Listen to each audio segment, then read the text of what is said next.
I started working at the dispatch center because I thought the worst thing I'd hear was people having the worst night of their lives. That sounds cold, but it's true. I knew what the job was. I knew people didn't call 911 because things were going well.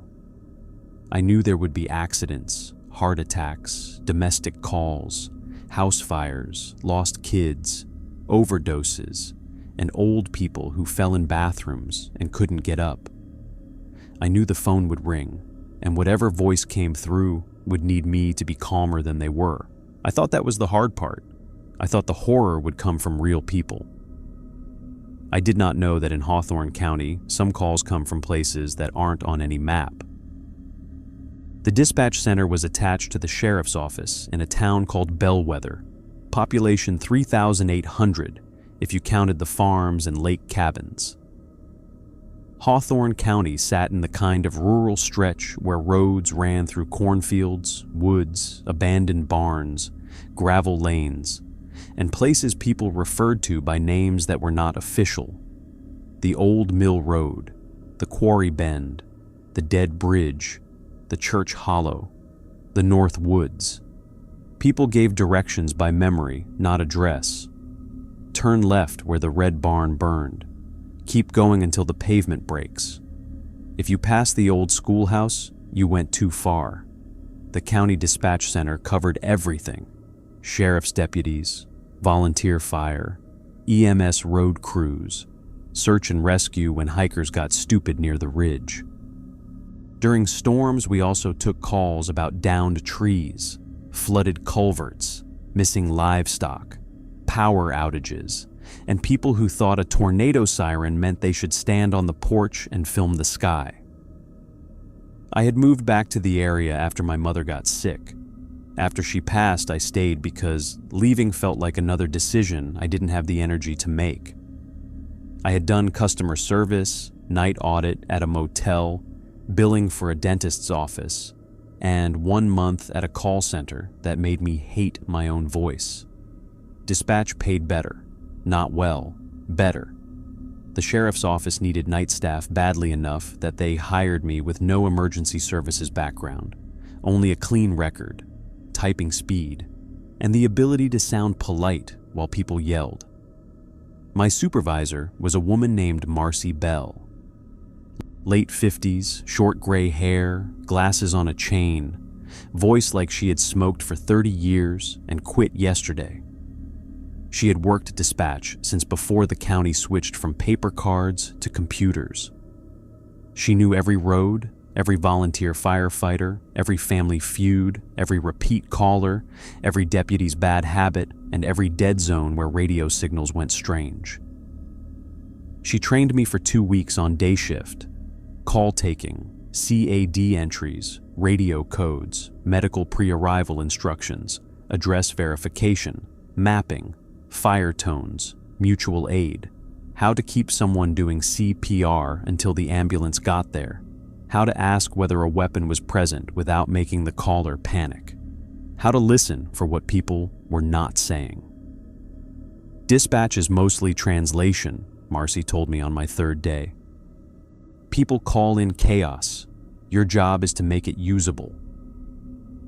That made sense. A lot of things made sense during day shift.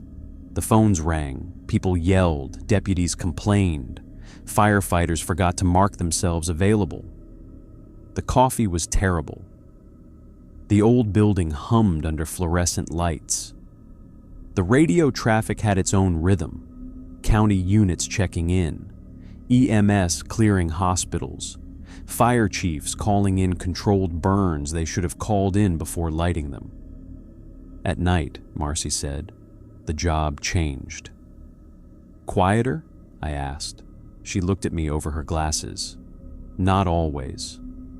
My first night shift started on a Wednesday. The official schedule said 6 p.m. to 6 a.m. Marcy told me to arrive at 5:30. Half-hour overlap, she said. You need to learn the night board before the day board lets go. When I arrived, the sheriff's office looked different than it had during training. Daylight made the building boring.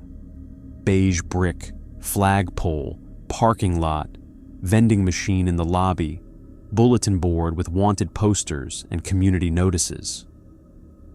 At dusk, with most of the offices dark and the parking lot lights buzzing, it looked like a place that had decided to stay awake for everyone else. The dispatch room was behind 2 locked doors. Small room, no windows, 4 workstations arranged in a shallow arc facing a wall of monitors. Phones, radios, CAD screens, mapping display, weather radar, camera feeds from the parking lot, lobby, sally port, and jail hallway, whiteboard with unit statuses, a shelf of binders, a mini fridge, coffee machine, microwave, 2 clocks, 1 digital, 1 old analog with a second hand that ticked too loudly when the room was quiet. There were only 2 people inside when I arrived. Marcy, and a night dispatcher named Howard Pike. Howard was in his early 60s, bald except for white hair around the sides, with a soft voice and hands that moved very carefully over the keyboard. He had the calmest face I had ever seen, which made it more disturbing when I later saw him afraid. Marcy pointed to the empty chair at Station 3. "You're there tonight. I thought I was shadowing. You are, but you'll sit at the console." Howard looked up from his screen. "First nights are better if the chair knows you." I laughed because I thought he was joking. Neither of them laughed. That should have been my first warning. At 5:46 p.m., the day dispatcher logged off. Deputies switched to night traffic. EMS Unit 4 cleared from a transfer. Fire tones went silent. The sun sank behind the tree line outside, though I couldn't see it from the dispatch room. I only knew because the outside camera feeds shifted from gray evening to black and sodium orange parking lot light.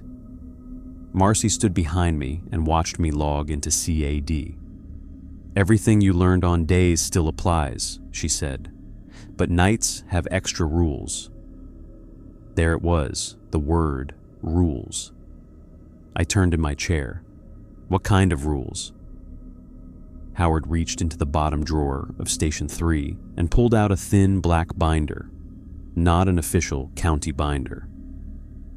Those were all blue, labeled with printed tabs and policy numbers. This one was plain black, with a strip of masking tape on the front, night board. The tape was old enough that the edges had curled. Howard placed it on my keyboard. "Read before full dark." I looked at Marcy. "Is this a joke?" "No. Because I've had weird jobs before, and this is usually where I should quit." Howard nodded slowly. "That is usually true."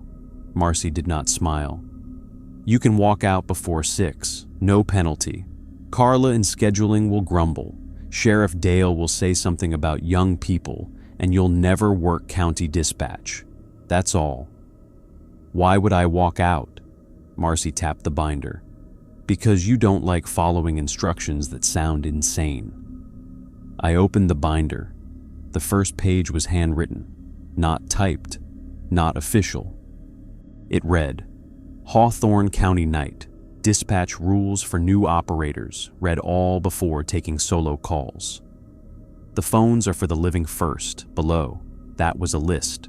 There were 30 rules. Rule 1, after 6 p.m., verify every location twice. If the caller gives a road name that no longer exists, ask what year they think it is. Rule 2, do not answer line 4 unless lines 1, 2, and 3 are already active. Rule 3, if line 4 rings by itself, let it ring until it stops. Do not mute it. Rule 4, if a caller whispers, "I'm in the old schoolhouse," ask which classroom. If they say, "basement," disconnect and log a false call. Rule 5, do not dispatch deputies to County Road 18 after midnight, unless the caller can describe the moon.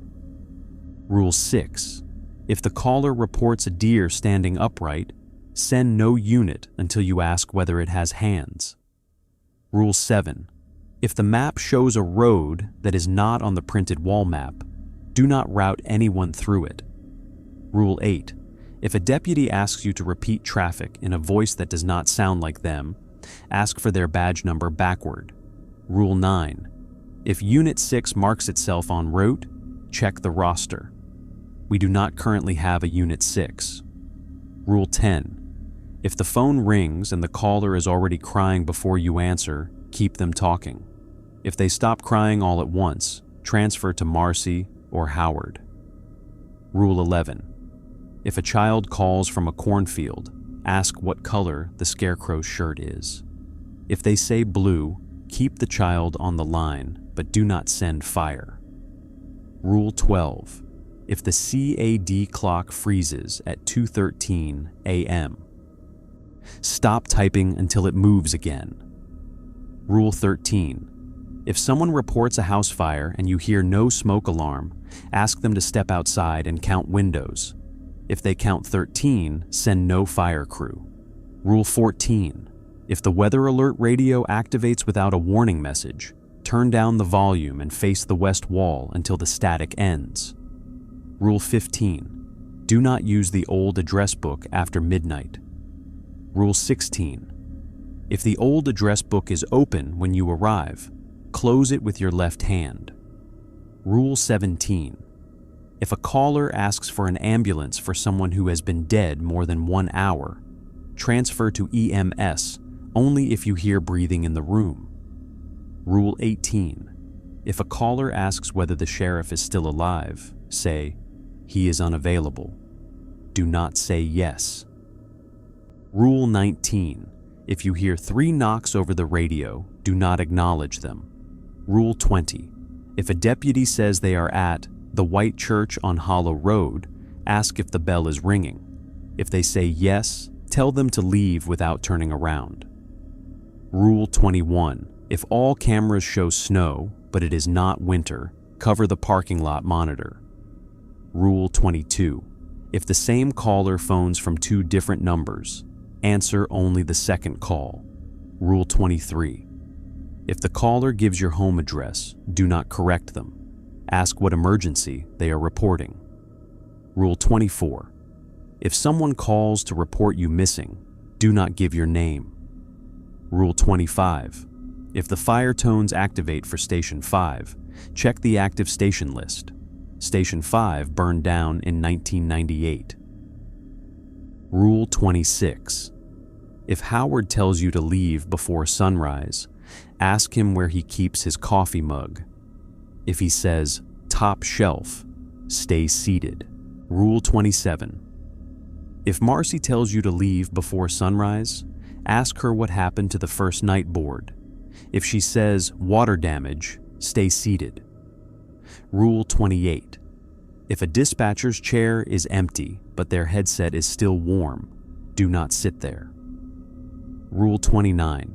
If the phone displays your own number, answer only if Marcy or Howard is in the room. Rule 30. At 3:33 a.m., do not look at the lobby camera. I read the list once, then again. When I finished, the digital clock above the monitors read 5:58 p.m. "You have 2 minutes," Marcy said. I looked from her to Howard. "What is wrong with this county?" Howard gently took the binder and turned it back to the first page. "The county is old." That is not an answer. It is the one we use. I'm supposed to take emergency calls, but not dispatch help if someone says the wrong thing? Marcy's face hardened. You are supposed to dispatch help to people who can still be helped, and keep my deputies, medics, and firefighters from driving into calls that are not for them. That sounds like refusing service based on ghost stories. Howard looked at me with sad eyes. Sometimes a refusal is a rescue. The clock clicked to 6 o'clock. One of the phone lines lit up immediately. Line 1, normal ring. Marcy pointed at my headset. You're up. Address first, emergency second. Keep breathing. My hand shook as I answered. Hawthorne County 911. What is the address of your emergency? A man was shouting over a barking dog. Normal panic. Real panic. My wife fell off the porch. She's bleeding. We're at 449 Miller Road, outside Bellwether. Please hurry. I typed. Verified. Asked what happened. Got age, condition, bleeding status. Dispatched EMS and deputy. Marcy nodded beside me. Good call. No deer standing upright. No old schoolhouse. No dead roads. Just pain, blood, and a frightened husband. For the next 2 hours, I almost convinced myself the binder was hazing. We took regular calls. A domestic disturbance near the lake. A 2-car accident on Route 9. A cow loose on Mill Creek Road. A drunk man at the gas station yelling at the ice machine. Howard worked radio. Marcy listened, corrected my phrasing, reminded me to keep callers anchored to simple questions. Don't ask why, she said after one call. Ask what, where, who, when. Why makes people explain. We need action. At 8:42 p.m. line 4 rang, alone. The sound was different. The other lines rang with a sharp electronic tone. Line 4 rang lower, older, like a bell inside a wall. I reached for it automatically. Howard's hand closed around my wrist. Rule 3. If line 4 rings by itself, let it ring until it stops. Do not mute it. I let it ring. Marcy kept typing like nothing was happening, but her jaw was tight. Line 4 rang 7 times, then stopped. The phone display showed no number. The CAD system opened a new call card by itself. Call type, unknown location, unverified notes. Text appeared in the notes field. Please then, please then, please. Howard leaned over and closed the call card without saving. Can it really create a call? I whispered. Sometimes. What happens if you answer? He looked at line 4, now dark. Then it knows someone is listening. At 9:18, the first strange call came in on line 2. I answered. Hawthorne County 911. What is the address of your emergency? A woman whispered. I'm in the old schoolhouse. My stomach dropped. Marcy's head turned slowly toward me. I put the call on speaker so they could hear, then kept my voice steady. What classroom are you in? The woman breathed fast. I don't know. What classroom? A pause. Then she said, the basement. Rule 4. If they say basement, disconnect and log a false call. My hand hovered over the disconnect key. The woman sobbed. Please, there's someone down here with me. Marcy mouthed, disconnect. I ended the call. My whole body felt wrong. I logged, false call, old schoolhouse reference, no verifiable location. 2 seconds later, the phone rang again. Line 2, same number. I did not answer right away. Marcy said, same caller, same line, you answer. I picked up. Hawthorne County 911. What is the address of your emergency? The same woman screamed, why did you hang up? I swallowed. What is your location? The old schoolhouse. What classroom? She was crying now. I told you, basement. I disconnected. The third time she called, Howard took it. He listened for 5 seconds, then said calmly, the schoolhouse has no basement. A sound came through the speaker. Not a scream, not static. A deep wooden groan, like an entire building shifting on its foundation. Then the line went dead. Howard logged, repeat false call, no basement at reference location. I stared at him. There really isn't a basement? No. How do you know?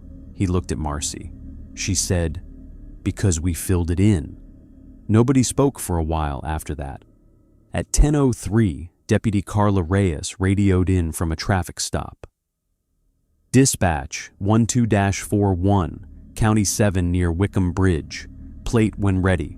Howard took the plate, ran it, clear, normal. At 10:08, her unit called again. Same voice. Dispatch, Unit 6 en route to County 18. All three of us froze. Rule 9. If Unit 6 marks itself en route, check the roster. We do not currently have a Unit 6.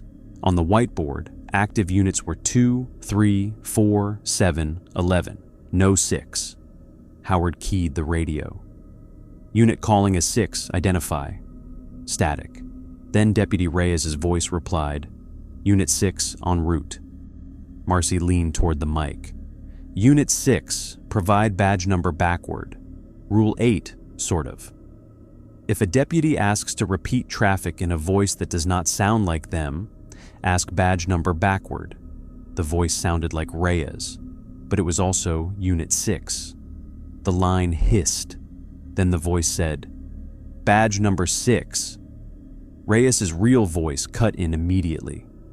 Dispatch 12-9, I'm 10-6 on County 7. Who's on my channel? Marcy answered fast. Carla, stay off County 18. Repeat, do not proceed to County 18. I wasn't planning to, the false Reyes said over the radio. Unit 6 arrived. Howard reached over and turned down the radio volume. Not off. On the CAD map, a unit icon appeared on County Road 18. Number 6, moving slowly. There was no GPS source attached. The icon reached a bend near a patch of woods labeled only as county land, then disappeared. Marcy closed the map layer. Does that happen often? I asked. No. How often? Enough. At 10:50, a boy called from a cornfield. Line 1, I answered. Hawthorne County 911, what is the address of your emergency? A child whispered.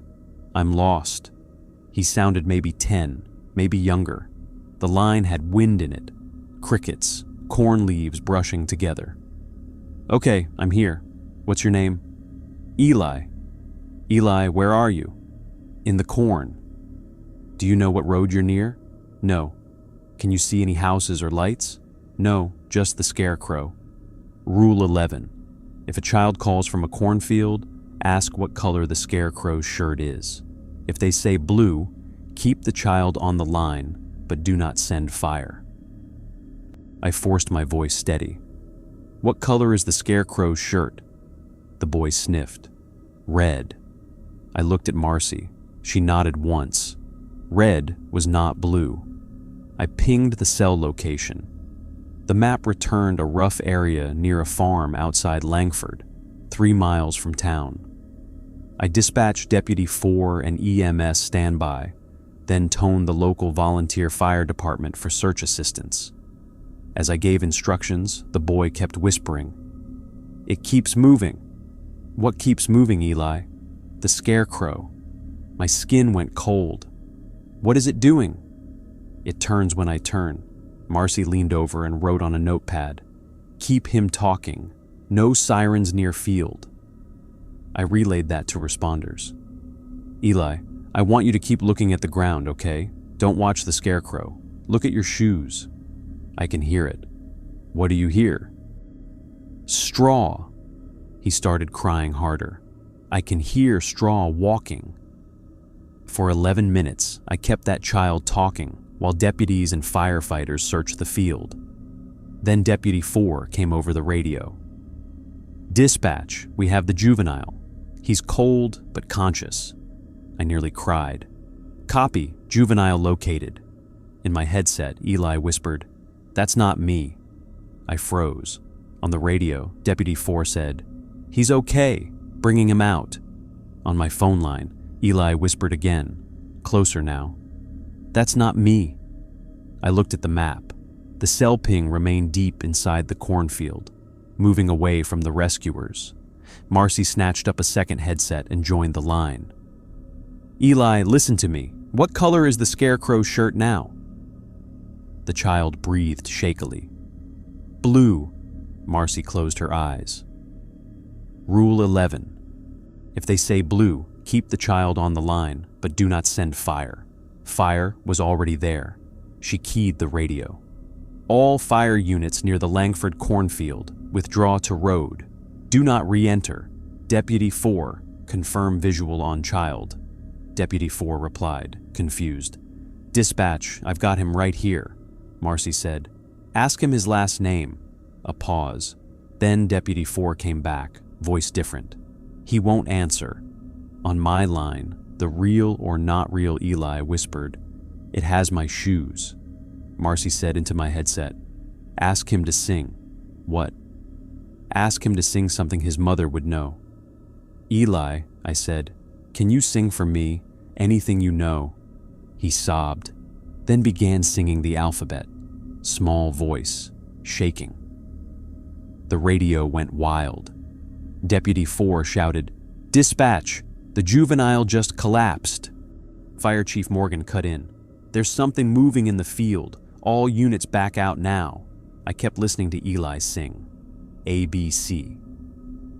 By the time he reached P, deputies had withdrawn. At Z, his voice cut off. The line stayed open. Corn rustled. Then an adult voice whispered, Blue. The call disconnected. They found Eli 2 hours later at the edge of an irrigation ditch half a mile from the first search area. Alive. Barefoot. No memory of calling. The child Deputy 4 had carried out of the field was gone before EMS reached the ambulance. Deputy 4 had straw in his cruiser for 3 days. At 11:39, the old address book opened. It sat on a shelf near Howard Station. Big brown leather thing, handwritten tabs, old addresses from before the county updated its system. Rule 15 said do not use it after midnight. Rule 16 said if it was open when you arrived, close it with your left hand. It had been closed when I arrived. Now it opened by itself. Not midnight yet. Marcy noticed first. Don't touch it, she said. But the rule only says after midnight. And what does that teach you? I swallowed. That rules have edges. Exactly. The pages flipped. Stopped under the tab. H. A name wrote itself in faded ink. Hale Marcus. My full name, my home address beneath it, not my current apartment, my childhood house, the one my mother had sold 15 years ago. Rule 23. If the caller gives your home address, do not correct them. Ask what emergency they are reporting. This wasn't a caller. This was the address book. The phone rang. Line 3. The display showed my own childhood landline number. Disconnected for over a decade. Marcy said, You don't have to take that. Rule 29 said, if the phone displays your own number, answer only if Marcy or Howard is in the room. They were in the room, so I answered. Hawthorne County 911. What is the address of your emergency? A woman spoke. My mother. Not sick, not weak, not from the last months. Younger, clearer, like she sounded when I was a teenager and came home late. Marcus, there's someone outside the back door. My hands went numb. Marcy stood behind me. Howard slowly turned down the room speakers, leaving only my headset active. I kept my voice as neutral as I could. What emergency are you reporting? A pause. Then my mother said, You know this house. I did not correct her. What emergency are you reporting? There's someone outside the back door. Are you inside the residence? Of course I am. What is the address? She gave the childhood address. Correctly, I typed it in. The current resident name came up, not ours. A couple in their 70s lived there now. Marcy wrote on the notepad, Send unit. Do not say mother. I dispatched Deputy 3 to the address for a suspicious person complaint. My mother's voice whispered, Don't send him. Who is outside? A faint knock came through the line. 3 taps. Then my own voice, distant through the phone, said from somewhere behind her, "Mom, don't answer." I stopped breathing. My mother on the line said, "You're upstairs." No. That house had 2 floors. My old bedroom was upstairs.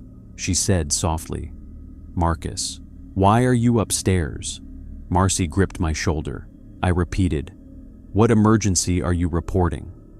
The knock came again, 3 taps. Then the caller started crying. Rule 10. If the caller is already crying before you answer, keep them talking. If they stop crying all at once, transfer to Marcy or Howard. She had not been crying before I answered. Now she was. "Mom," I almost said. Marcy's grip tightened until it hurt. I corrected myself. "Ma'am, stay away from the door." The crying stopped all at once. Instantly. The line went quiet. I transferred to Marcy without hesitation. Marcy took over. "Hawthorne County Emergency Services. Who am I speaking with?" The voice on the line was no longer my mother. It was mine. "Marcus is unavailable." Marcy hung up. Deputy 3 found the elderly couple asleep and unharmed. No one at the back door, no signs of entry. But my old bedroom window upstairs was open from inside. At 12:14 a.m., line 4 rang again. Alone. No other lines active. We let it ring. This time, it rang for 4 minutes. The sound filled the dispatch room like a funeral bell. No one spoke. No one muted it. At 12:18, it stopped. The analog clock on the wall stopped with it. The second hand froze between numbers. The digital CAD clock kept moving. At 12:21, Deputy Reyes called in. "Dispatch, can you repeat last traffic?" Her voice sounded normal. Howard answered, "Unit 7, clarify. Last traffic, I heard you call me." Marcy leaned toward the mic. "Unit 7, provide badge number backward." Reyes answered instantly. 412. Correct. Howard relaxed slightly. "Unit 7, no traffic from dispatch." Reyes came back. "Copy. Then who told me to go to the White Church?" Marcy closed her eyes. Rule 20. If a deputy says they are at the White Church on Hollow Road, ask if the bell is ringing. If they say yes, tell them to leave without turning around. "Carla," Marcy said, voice calm, "what is your current location?" A pause. "I'm parked outside the White Church on Hollow Road." Howard muttered something under his breath. Marcy keyed the radio. "Is the bell ringing?" On the radio, faint at first, I heard it. A church bell, slow, deep. Reyes whispered, "Yes." Marcy said, "Leave without turning around." "What?" "Do it now. Put the vehicle in reverse if you need to. Do not turn your head. Do not check mirrors. Drive backward until you are off church property, then proceed forward to Hollow Road." Reyes did not argue. That saved her. Her breathing came through the radio as she reversed. The bell kept ringing, once, twice, 3 times. Then Reyes whispered, "There's someone in the back seat."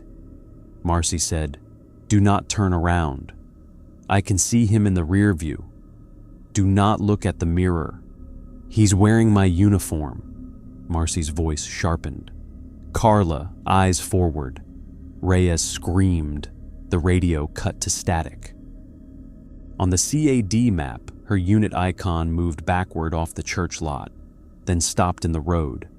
No one spoke. Then Reyes came back on, breathing hard. "Dispatch!" "Go ahead. I'm on Hollow. I don't remember driving here." Marcy closed her eyes in relief. "Proceed to station. No stops." "Copy." Howard wrote something in the night log. White Church attempted. Attempted what? I didn't ask.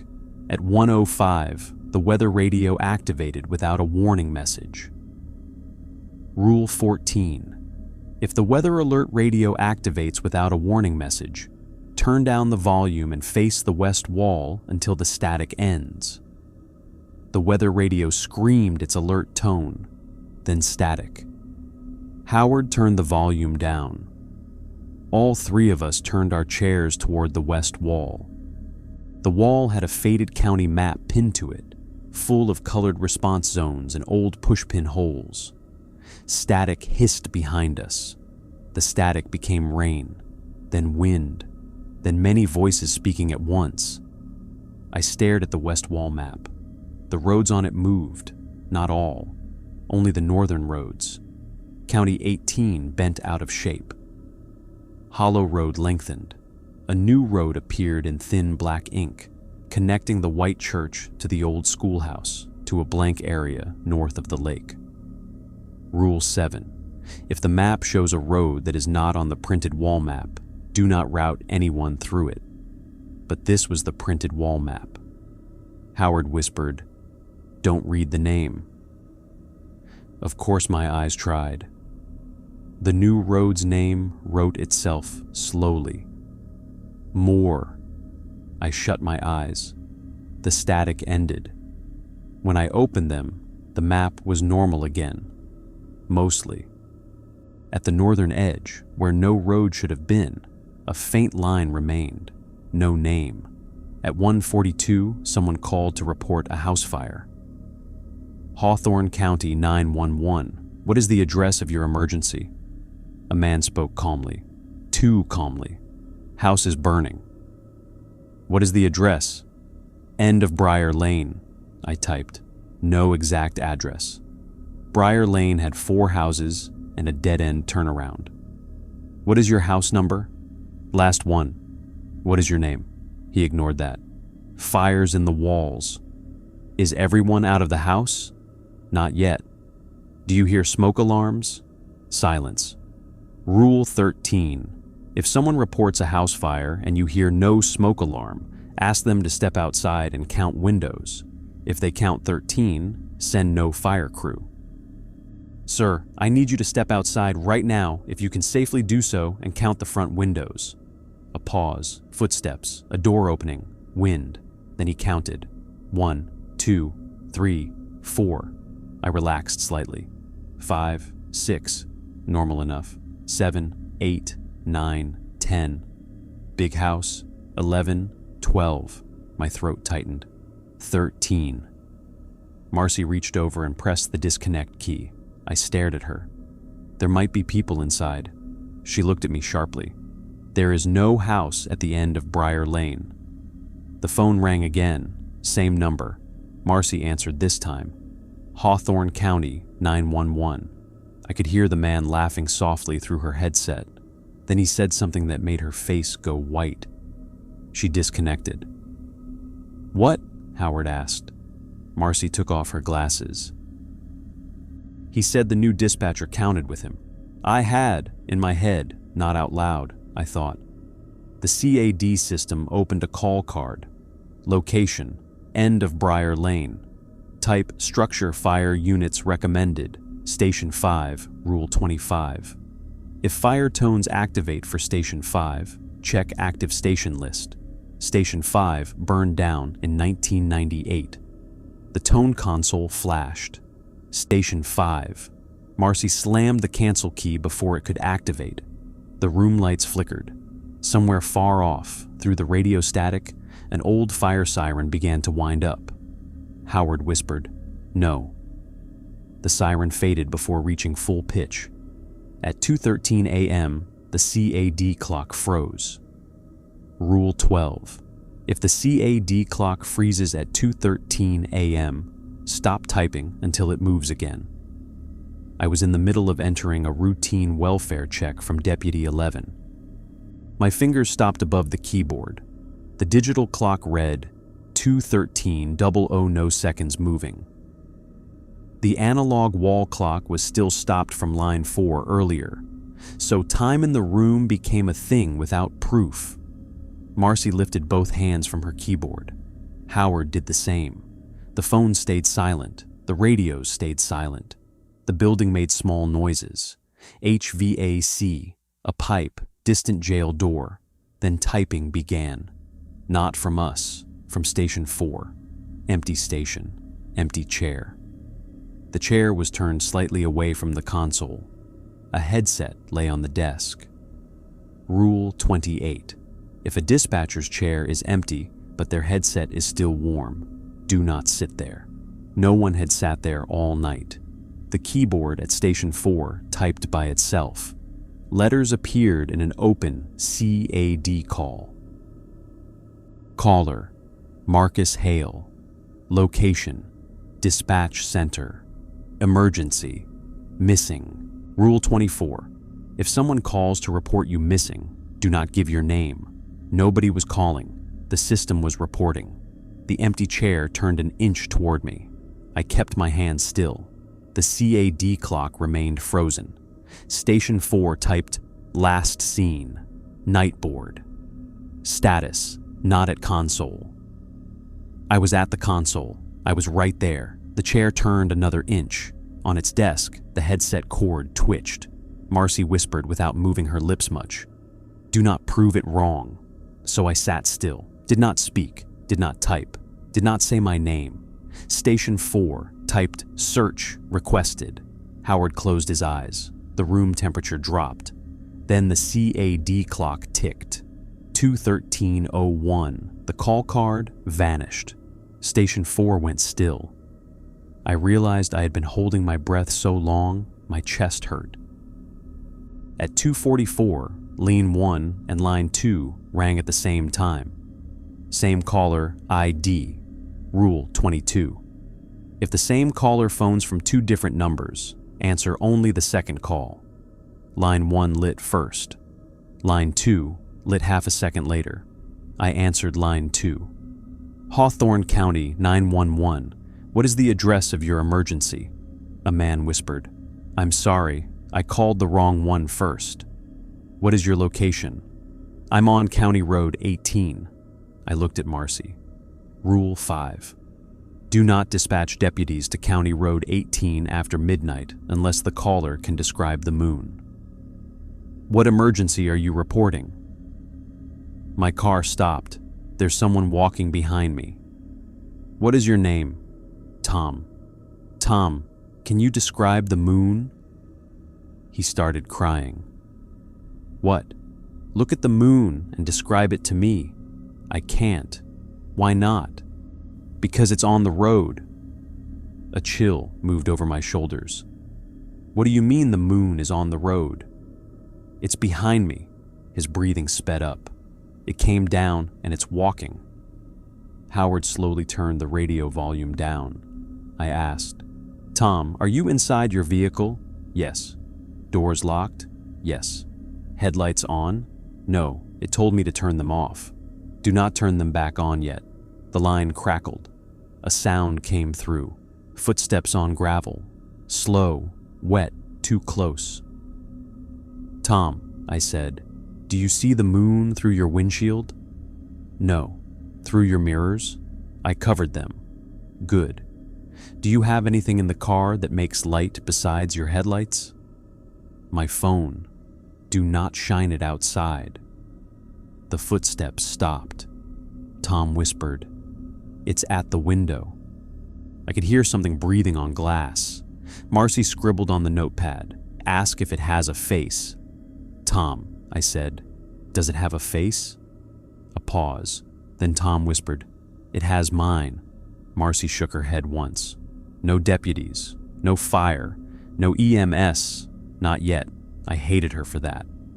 Then I remembered Unit 6, the white church, Briar Lane, the old schoolhouse basement. What do I do? Tom whispered. Howard wrote another note. Tell him to start car when it knocks third time. A knock came through the line. Tap. Tom sobbed. Second knock. Tap. I said, when it knocks one more time, start your car and drive forward. Do not look left or right. Do not look in the rearview mirror. Third knock. Tap. Now. The engine turned over. Once. Failed. Something outside mimicked the starter sound. Tom screamed. Again, I said. The engine caught. Drive. Tires spun gravel. Something slammed against the car. Tom yelled. The phone filled with static, engine noise, and a high, thin sound like wind through a bottle. Then he was moving. "Keep driving," I said. "I can't see." "Keep driving." After 30 seconds, his breathing changed. The line cleared. "I'm on pavement." "Do you see any signs?" A pause. "County 7. Marcy immediately dispatched Deputy Reyes, who was already near the area. She found Tom pulled off County 7 with every mirror in his car cracked outward. On the driver's window, from outside, something had drawn a circle in condensation. A perfect full moon. At 3:15, I realized Marcy had left the room. I had not seen her go. Howard was at Station 2, writing in the night log. "Where's Marcy?" He looked up. His face changed. "She didn't say." "No." The dispatch room had one door to the hallway and one to the small break room. Both were closed. Her coffee sat near her keyboard. Steam still rose from it.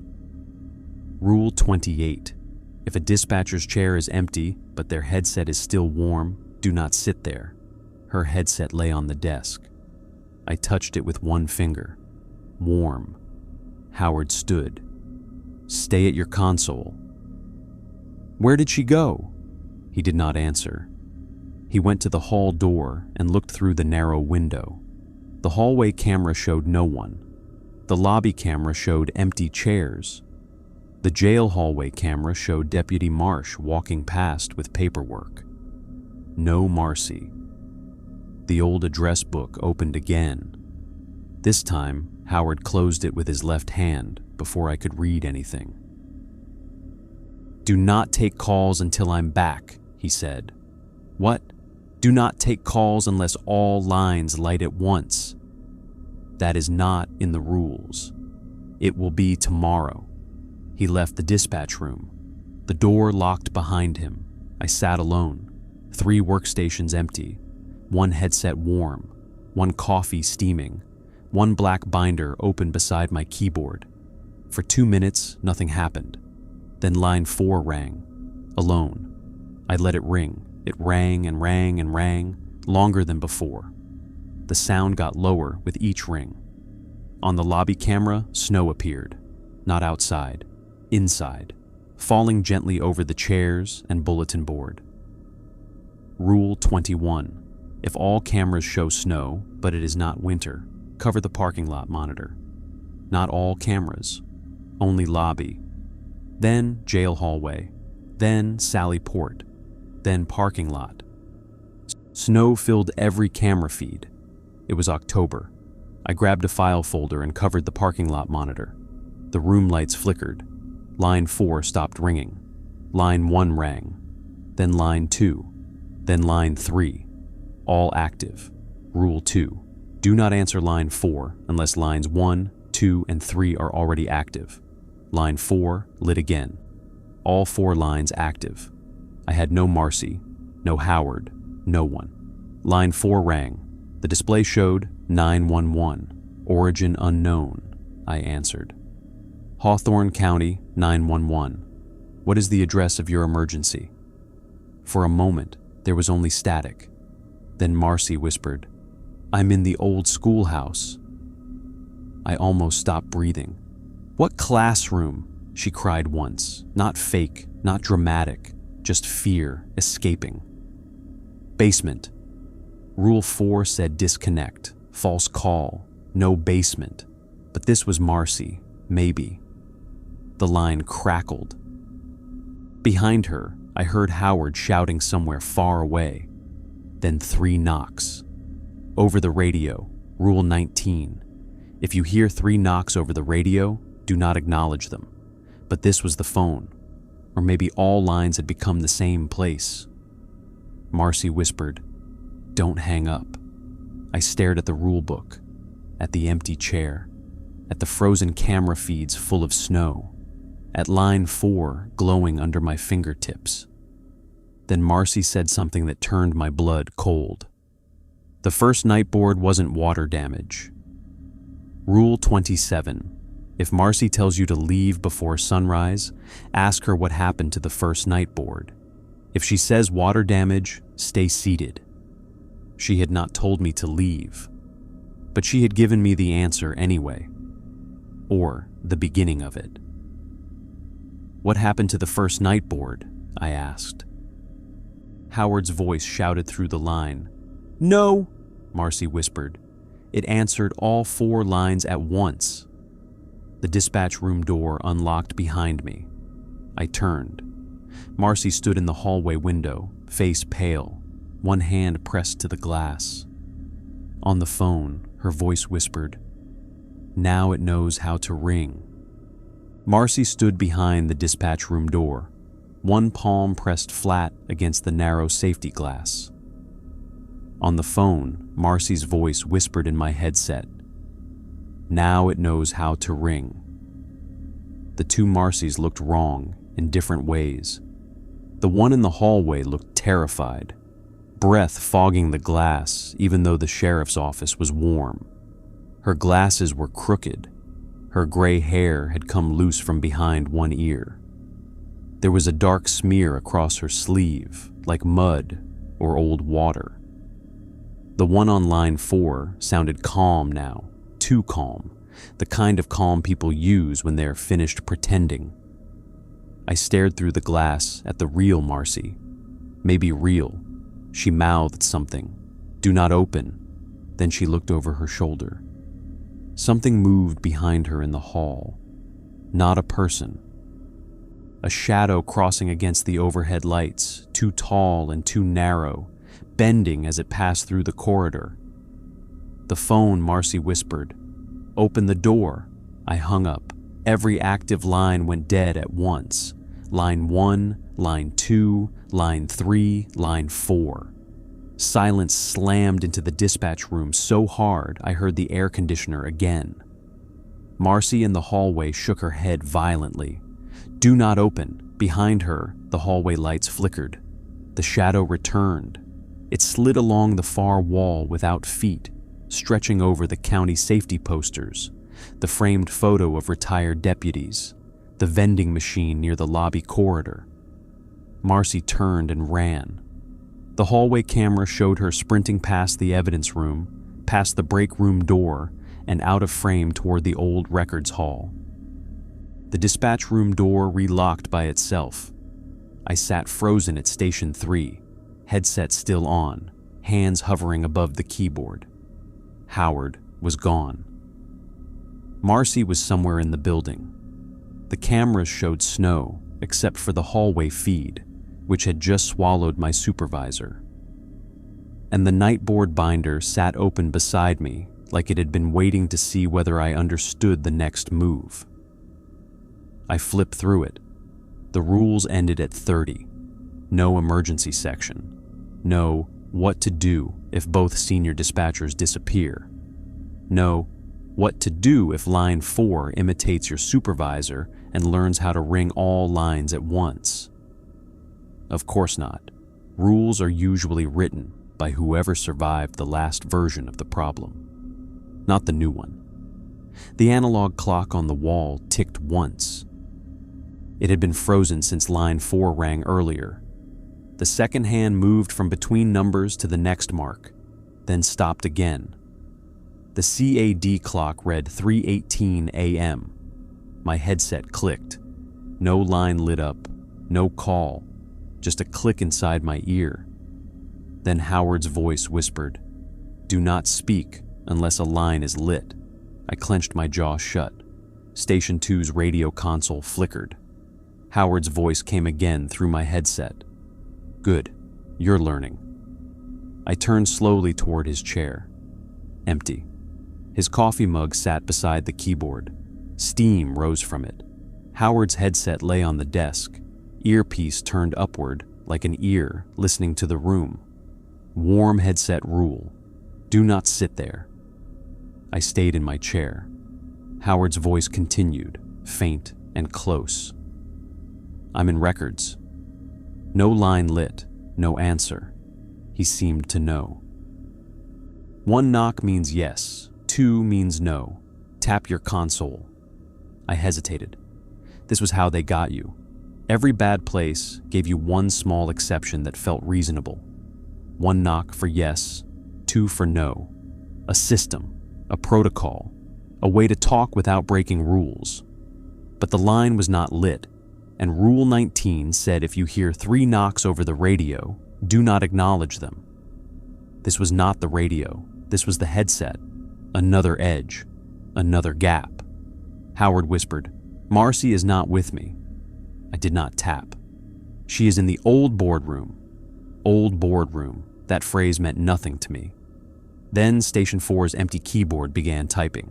Not into CAD this time, into a blank note field. Old boardroom equals first dispatch room behind records. Sealed 1999, do not enter alone. Then another line appeared. Howard is in records. Then Howard is lying. Then Howard is dead. Then Howard is listening. I looked away. Do not prove it wrong. Do not answer if no line is lit. The room temperature dropped. The parking lot monitor was still covered by the file folder, but the other camera feeds continued showing snow. The lobby, the jail hallway, the sally port, the hallway where Marcy had run. Snow falling indoors. Soft, silent, impossible. Station 3's phone display lit up. My line 1, normal ring. I almost thanked God. Then I remembered where I was and did not thank anything out loud. I answered, "Hawthorne County 911. What is the address of your emergency?" A man spoke quickly, breathless. "This is Deputy Reyes. I need dispatch." I checked the radio board. Unit 7, Deputy Carla Reyes. Her unit status still showed en route to station after the White Church incident. "Deputy Reyes, verify badge number backward." Without hesitation, she said, 412. "Correct. What's your emergency?" "I'm outside the sheriff's office." I looked at the camera feeds. All snow. I could not see the parking lot because it was covered, and Rule 21 said, keep it covered if all cameras showed snow. "Are you safe?" "No." "Location exactly?" "North side parking lot. My cruiser died at the entrance." "Stay in your vehicle." "I can't." "Why not?" "Because someone is in dispatch with you." I stopped breathing. The dispatch room felt suddenly too small. I looked at the other stations. Empty. No one. But Deputy Reyes whispered, "I can see them through the window." "There are no windows in dispatch." A pause. "I know." Behind me, from the west wall map, paper rustled. I did not turn. Reyes said, "Marcus, do not look at the county map." Too late, my eyes shifted. The west wall map had changed again. A thin road ran across the northern edge of Hawthorne County, where no road should exist. This time, the name was fully printed in black. Mourner's Line. The road connected the old schoolhouse, the White Church, County Road 18, Briar Lane, and a black square where the dispatch center should have been. No, not should, was. The black square was labeled Night Board. Deputy Reyes whispered, "Do you see it?" I did not answer. She cursed under her breath. "Don't say the name." I had already read it. Maybe reading in your head was enough. Maybe not. The CAD map flickered. Mourner's Line appeared on the digital map too, thin and gray, like a service road. A unit icon moved along it. Unit 6, heading toward the dispatch center. Reyes said, "Something just pulled into the lot." Line 1 crackled. I heard a car engine, then gravel, then a door opening, not through the phone, through the building. Somewhere outside, a vehicle door opened. Reyes whispered, "It's a cruiser." The CAD showed Unit 6 arriving at Hawthorne County Sheriff's Office. No one spoke on the radio. The lobby camera feed, still full of snow, flickered once. Through the static snow, I saw a figure standing in the lobby. Deputy uniform, hat shadow, head down, snow collecting on shoulders. The lobby door had been locked after hours. I asked Reyes, "Can you see the unit number?" She breathed, "6. Rule 9, we do not currently have a Unit 6. The figure on the lobby camera lifted its head. Even through the snowy feed, I could see its face was wrong. Not monstrous, just unfinished. Like someone had taken pieces from several deputies and arranged them into something that would pass if you were scared enough. It walked toward the secured interior door, the door between the lobby and dispatch hallway. A badge scanner beeped. Access granted. "No," I whispered. Line 1 clicked. Deputy Reyes said, "You spoke." The hallway outside dispatch filled with static snow. Footsteps approached the locked dispatch door. Slow, heavy, official. The radio console lit up. Unit 6. "Dispatch," said a voice that sounded almost like Sheriff Dale. "Open the door." No, Rule 18. If a caller asks whether the sheriff is still alive, say, "He is unavailable." Do not say yes, not directly relevant. But the voice was wearing authority. The door handle moved, locked. The voice outside said, "Dispatcher Hale, open the door." It knew my name, Rule 24. If someone calls to report you missing, do not give your name. Again, not exact. But the night had been teaching me something. Names were how the calls found you. I kept silent. The voice outside changed to Marcy. "Marcus, it's safe." No. Then Howard. "Open up. We need to reset the board." No. Then my mother. "I'm cold in the lobby." My hand tightened on the console until my knuckles hurt. Line 1 was still open. Deputy Reyes whispered, "Marcus, listen to me.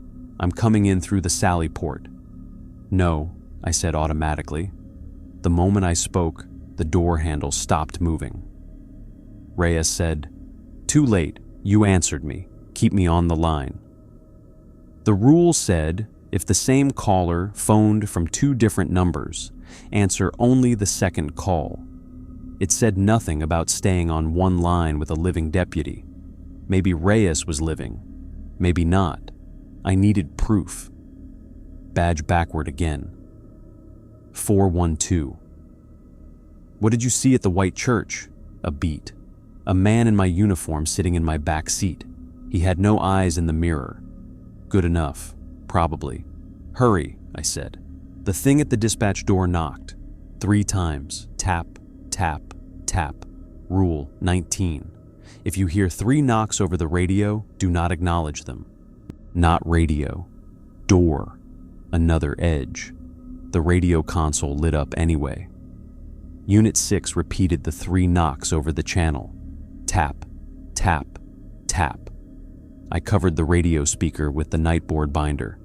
Howard's voice suddenly spoke from Station 2's headset on the desk. "Don't cover it. It needs to hear itself." I did not move. The door handle twisted harder.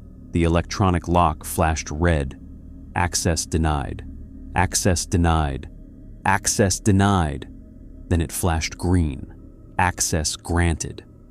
The door opened 1 inch. I grabbed the nearest thing I could reach, Howard's coffee mug, and threw it at the door. The mug shattered against the frame. Coffee splashed across the threshold. The door slammed shut. Outside, something hissed. From Station 2, Howard's headset whispered, "Waste of good coffee." The shattered mug pieces smoked against the carpet. On the largest monitor, the Sally port camera cleared for the first time in almost 20 minutes. Deputy Reyes ran in through the vehicle bay, gun drawn, eyes forward. Behind her, snow poured into the Sally port from the ceiling. She reached the interior door and punched in a code. The dispatch room door buzzed. This door, the one behind me, not the lobby side. A real access request. I checked the camera. Reyes stood there, breathing hard. badge visible, eyes normal, no one behind her. "Say the date," I said, into line 1. "October 18th. "Say my job." "New night dispatcher." "What unit are you?" 7. I opened the door. She slipped inside fast and shut it behind her. The dispatch room felt different with another person in it. Not safe, but weighted. Like the building had to work harder to lie now. Reyes kept her gun pointed low. "Where are Marcy and Howard?" Marcy ran toward records. Howard followed. "Maybe." "Maybe? Everything is maybe." The lobby side dispatch door rattled again. Reyes looked at it. "Who's outside?" "Unit 6. Her mouth tightened. "There is no Unit 6. "I know. Good." I almost laughed because every terrible place had that word waiting. Instead, I said, "Line 4 learned how to ring all lines at once." Marcy said the first night board answered all 4 lines at once. Reyes glanced at the black binder. "I've heard about the first board. Everyone has heard about things except me." "You started last month." "I started 2 weeks ago." Her eyes flicked to me. "No, you started last month." I went cold. "What? You've been on the roster since September." "No, I haven't." She looked at the CAD screen. My login name displayed at the top, MHALE, under shift hours, night board temp, active since September the 18th. Exactly 1 month. My mouth went dry. "That's wrong." Reyes didn't answer fast enough. "That's wrong," I said again. The dispatch room lights flickered. Station 4 began typing again. Marcus Hale reported missing. September 18th. Marcus Hale found at Console. October 18th. Marcus Hale active. "No," I said. Reyes grabbed my shoulder. "Do not argue with the board. I know when I started." "Do you?" That hit harder than I expected. I did.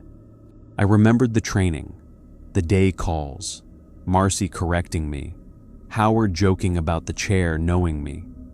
But memories are softer than records, and the room was full of records. Reyes said, "Look at your phone." I pulled it out. The date was October 18th. My recent calls showed Carla from scheduling, several calls from my landlord, a text from my brother I had not answered. Then I opened my calendar. Shift start September 18th, Hawthorne County Dispatch, night training. No, I would remember a month, wouldn't I? The lobby side door whispered in my voice. "You answered the first call." I turned toward it. Reyes said, "Don't," but my eyes were on the door. My own voice continued from the other side. "You've been here since line 4 picked up." I looked at the nightboard binder. The first page said, "The phones are for the living first, not only, first." Reyes moved between me and the door. "What did you answer on September 18th?"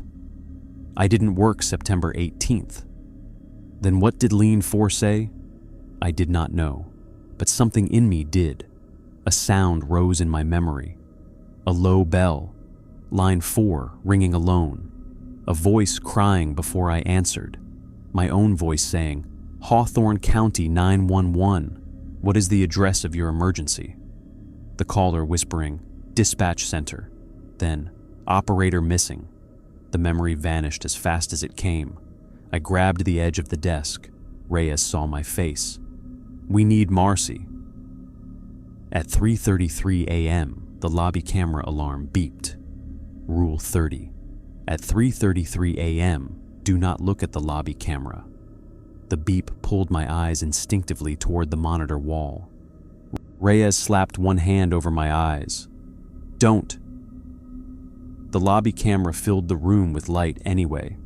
Even through her fingers, I saw brightness, not images, just pale movement. She kept her hand pressed over my eyes.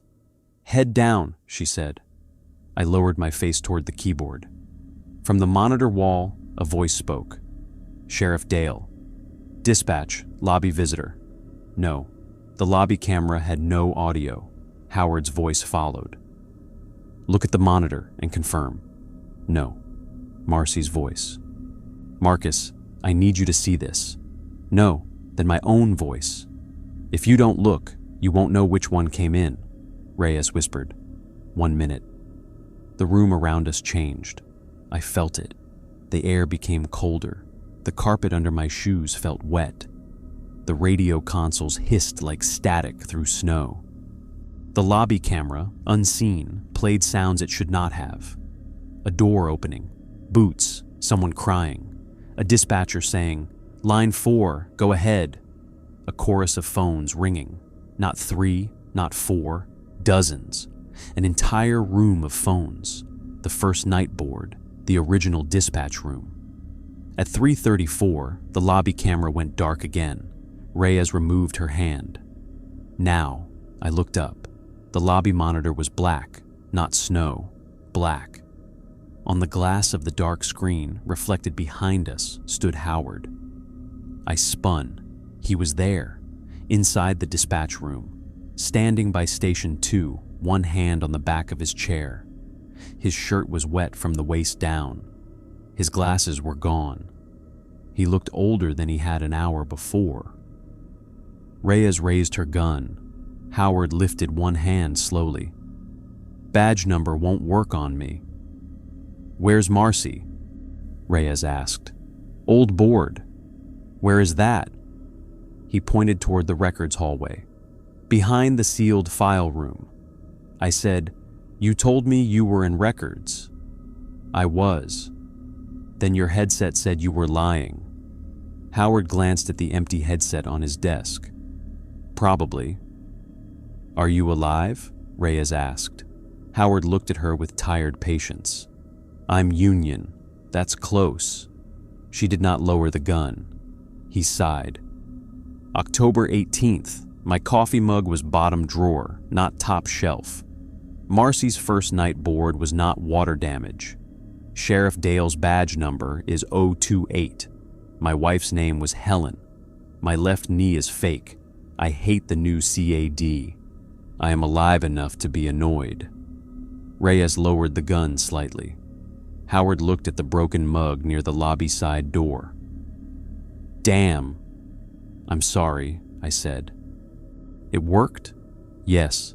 Then I forgive you. The lobby side door rattled. Howard moved to Station 2 and sat down. I almost told him not to because of the headset warmth rule, but it was his chair. Maybe chairs knew who belonged. He checked the radio board, then line 4, then the CAD map. His face hardened. Mourner's line is on the map. I read it. I figured. Bad. Very. Station 4 typed, Mourner's line. Active Unit 6, arrived operator transfer.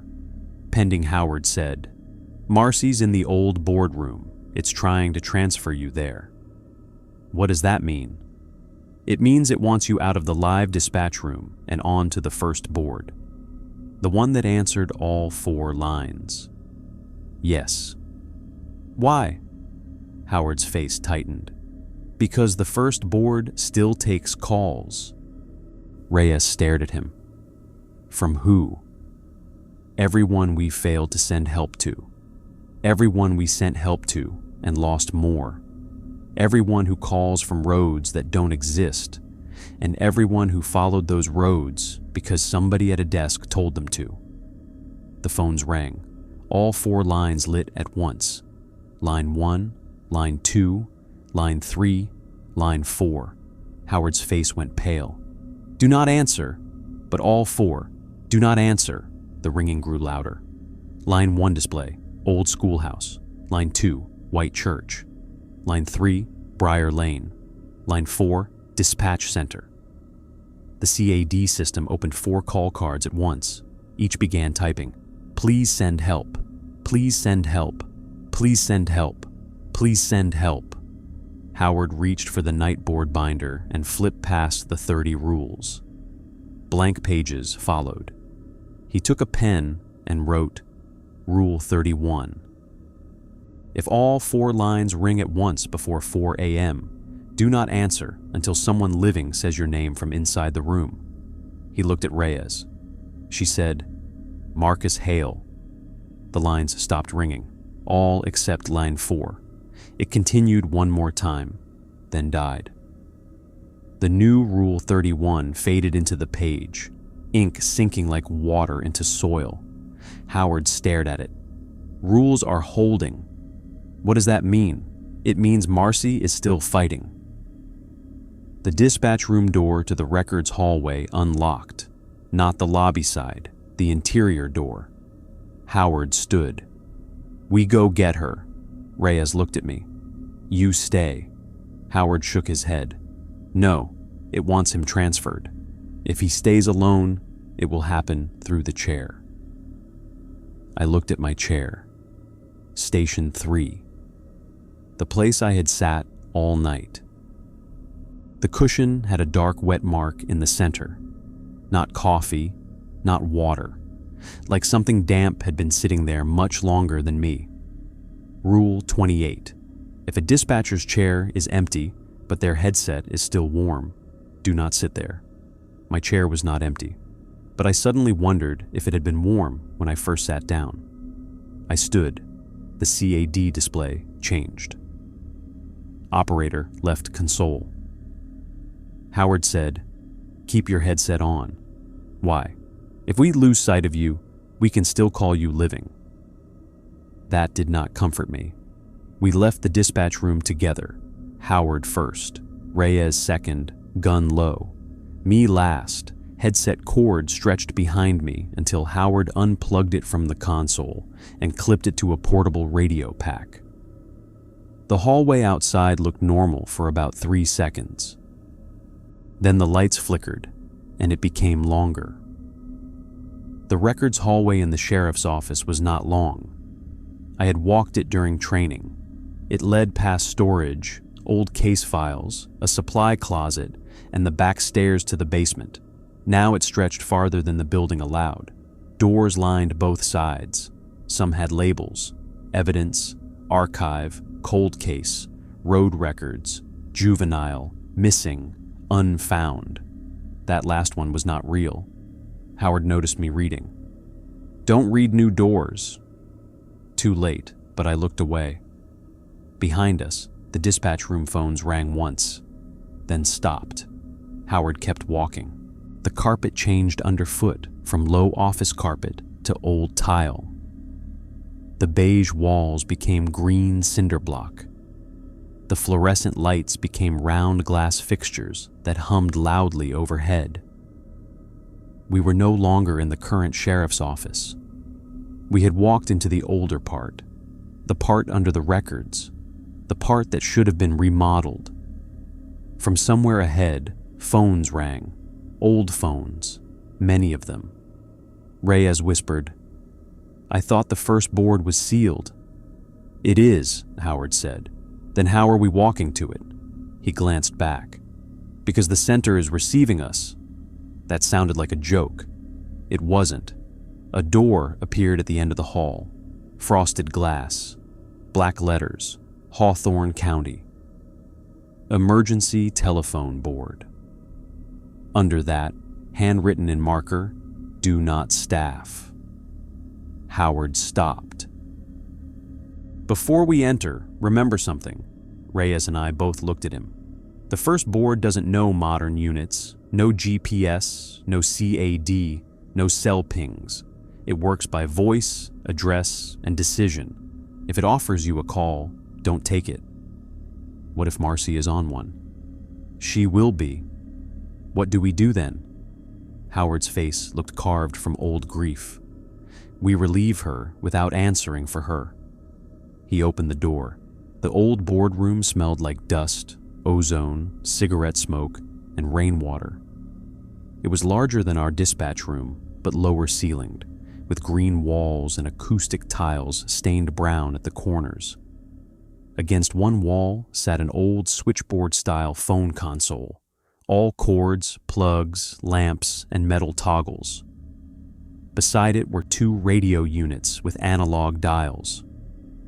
A paper county map covered the west wall. 4 black telephones sat on the main desk, lines 1 through 4, all ringing. Marcy sat at the board, headset on, hands hovering over the cords. She looked like she had aged 10 years. Her eyes were fixed on the 4 ringing phones. She did not turn when we entered. Howard said, "Marcy Bell, October 18th. She flinched. The phones rang. Line 1, line 2, line 3, line 4. Marcy whispered, "Don't say my name again." Howard stopped. "Why?" "It's using full names as pickup confirmation." The switchboard lamps blinked. All 4. I stepped closer. Marcy's left hand was wrapped in a phone cord, tight. The skin around it was purple. The cord disappeared into the switchboard, as if the board had grown around her. Reyes said, "Cut it?" Howard shook his head. "Not yet," Marcy spoke through clenched teeth. "It keeps offering active calls."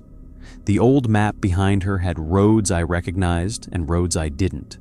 County Road 18, Hollow Road, Briar Lane, Old Schoolhouse Lane, Mourner's Line, and new ones. Ashdoor Road, Widow Turn, Station 5, Spur. No. The phones rang. Marcy's right hand moved toward line 4. Howard grabbed her wrist. She gasped. "Don't answer all 4, he said. "I know." "Then why?" "It has Carla."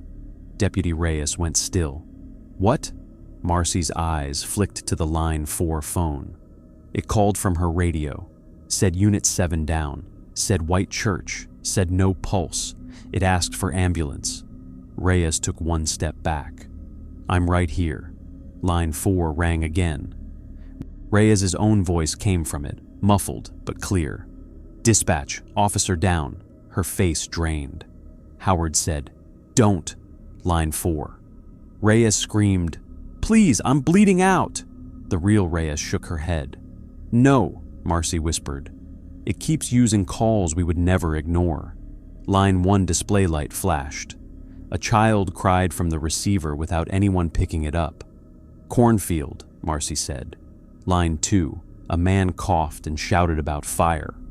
"Briar Lane." Line 3, a woman whispered basement. "Old Schoolhouse." Line 4, Reyes screamed. "White Church." Howard pulled a pocket knife from his belt. "Marcy, I'm cutting the cord." "If you cut it while the lines are active, they'll ring through the new room." "What do we do?" Marcy finally turned toward me. Her eyes were bloodshot. "The new dispatcher has to decline transfer." I felt the room tilt. "Me? You're the open seat.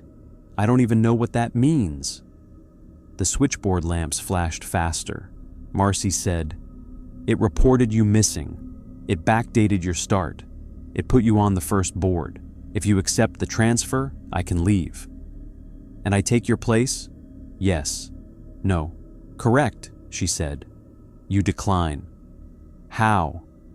The 4 phones stopped ringing. The silence felt like a held breath. Then the black phone on the far right, line 4, slid across the desk toward me. Not far, just enough.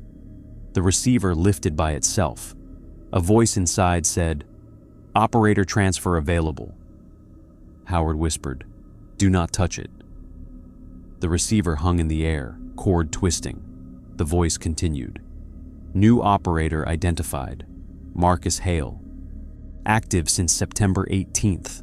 Transfer pending." Marcy's cord tightened around her wrist. She bit back a scream. I stepped closer, not touching. "What happens if I say no?" Howard said. "Don't ask it questions." Too late. The line 4 voice answered. "Current operator remains." Marcy exhaled through her teeth. The cord cut deeper into her wrist. "What happens if I say yes?" Howard grabbed my arm. The receiver answered anyway. Calls answered. On the old county map, red lights appeared. Old Schoolhouse, Briar Lane, White Church, County Road 18, Cornfield, Station 5, the dead zones, the impossible calls, all waiting. I understood then why the first board still existed. Not as a haunting, not exactly, as a trap made from responsibility. Every call center, every dispatch room, every emergency line runs on one sacred idea. Answer the phone. Someone calls, you answer. Someone needs help, you send it. But the first board had learned how to use that against the people whose whole job was to care. A dispatcher doesn't fear death first. They fear missing the call that mattered. Line 4 hovered in front of me. Accept transfer? I looked at Marcy. Her face was gray. At Howard, his jaw tight. At Reyes, gun lowered now, eyes wet from hearing herself die through a phone. I said, no transfer. The receiver hissed. Invalid response, Marcy whispered. Formal language. Of course, dispatch language. Clear, precise, usable. I straightened. No operator transfer authorized. Current operator unavailable for relief. New operator not on duty at this board. Disconnect pending transfer. The receiver shook violently. The room lights flickered. The old switchboard screamed with dial tone. Line 4 said, operator missing. I said, operator located. Operator active since September 18th. Incorrect. Operator first active on current board October 18th. The room shook. Marcy stared at me. Howard whispered, careful. Line 4 said, records disagree. Records require correction. The switchboard lamps flashed. A drawer under the old desk slid open. Inside were paper cards, old call cards, thousands, names, dates, addresses, some yellowed, some fresh. On top was one with my name. Marcus Hale, operator. Status, transferable, first contact, September 18th. Location, night board. I picked up the card. The moment I touched it, every phone rang. Marcy screamed. Howard shouted something I couldn't hear. Reyes grabbed my shoulder. The card was warm in my hand, pulsing like it had a heartbeat. I took the pen from the desk and crossed out September 18th, then wrote October 18th, training night. The phones rang louder. I crossed out transferable, wrote declined line 4, screamed invalid correction. I wrote corrected by operator. The card split down the center. Marcy's cord loosened. Howard moved fast. He cut the cord around her wrist. It snapped back into the switchboard like a live snake. The phone stopped ringing. Marcy fell out of the chair. Reyes caught her. The line 4 receiver dropped onto the desk, then lifted again. This time, the voice inside was not mechanical. It was a man, old, tired. Night board. Howard went very still. Marcy, on the floor, whispered, no, the voice said. Address of your emergency? Howard's face had gone white. I looked at him. Who is that? He did not answer. Marcy did. The first dispatcher. The old voice on line 4 continued. Address of your emergency? Howard whispered, Earl. The room went cold. Every old call card in the drawer fluttered. Marcy grabbed Howard's sleeve. Do not. But Howard stepped toward the phone. The old voice asked again, Address of your emergency? Howard said, Hawthorne County Emergency Telephone Board. The switchboard lamps went dark, all except line 4. The old voice breathed shakily. What is the emergency? Howard closed his eyes. We answered. The line went silent. Then the old dispatcher began to cry, not like the false callers, not bait, not performance, a real old man crying through decades of wire and dust. I couldn't stop, he whispered. They all rang. Marcy covered her mouth. Howard said, Earl, the board is closed. No, Earl whispered. There are still calls. There will always be calls. Line 4 crackled. From inside it came hundreds of voices. The child in the cornfield, the woman in the schoolhouse basement, the man at Briar Lane, Reyes at the white church, people on roads that no longer existed, people in houses that had burned before they called, people asking for ambulances to rooms where nobody breathed. Earl whispered, "If I don't answer, they die." Howard said, very gently, "They already did." The room seemed to fold around that sentence, not collapse, fold. The old map curled at the edges.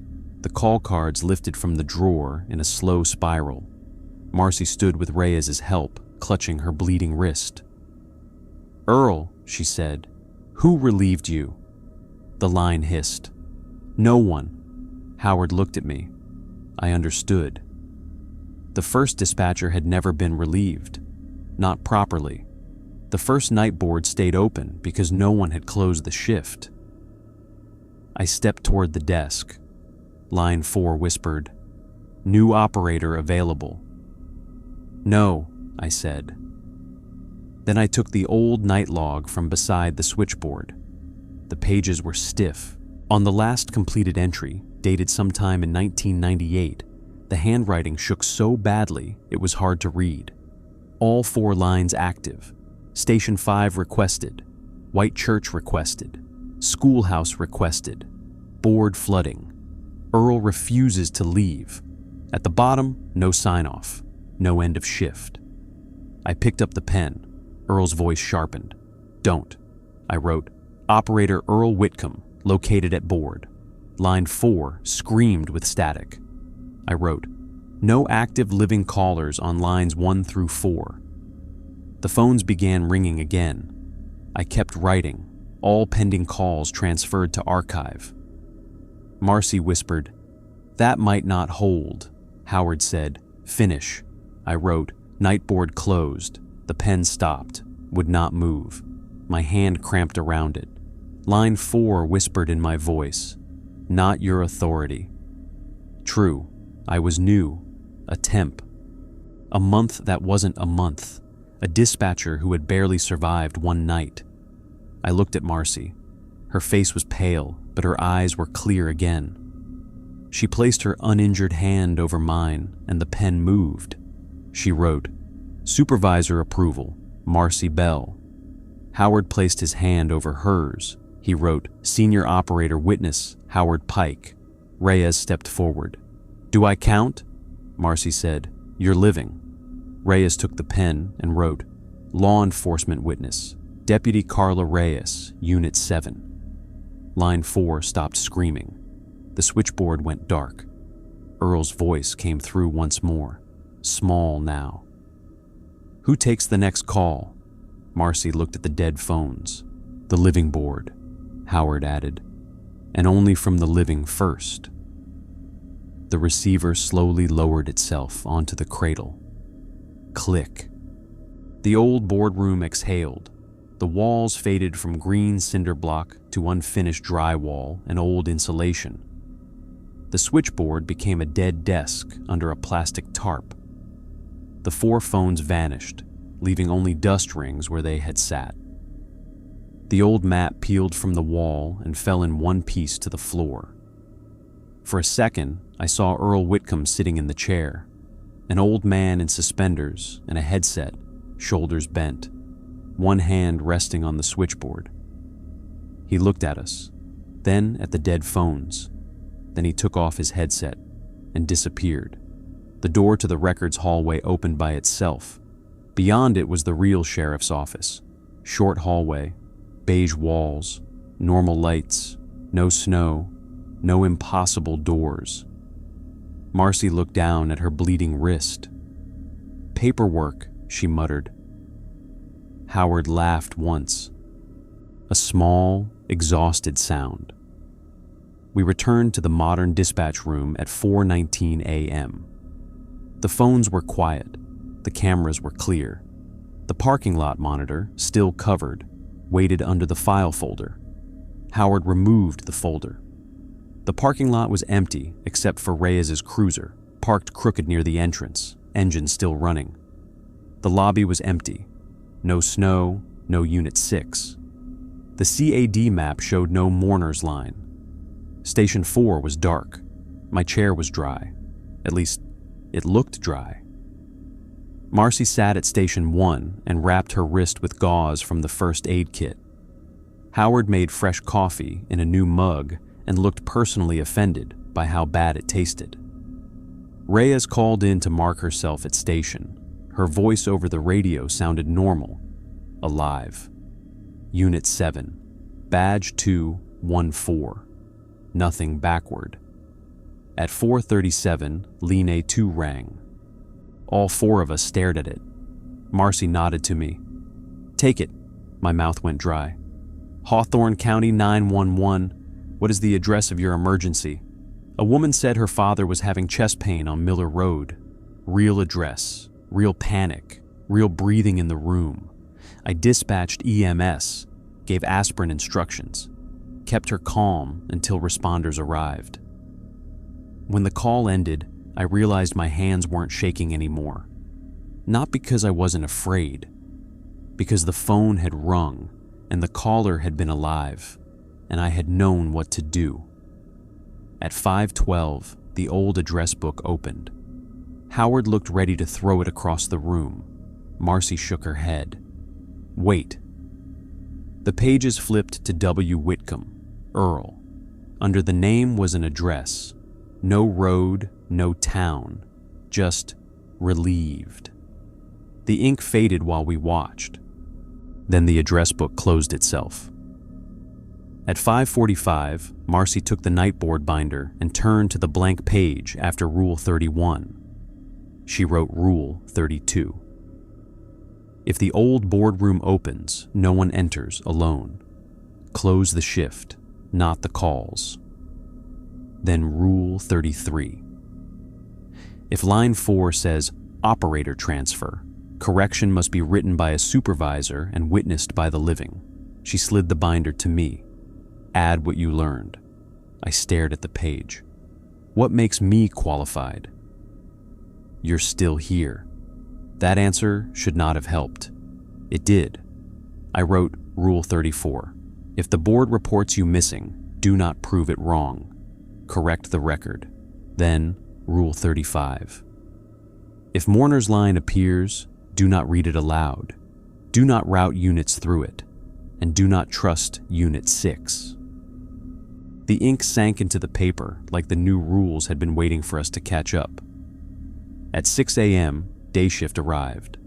A young dispatcher named Jen walked in carrying a smoothie, took one look at all of us, and stopped. "What happened?" Marcy said. "Long night," Howard said. "Mug casualty."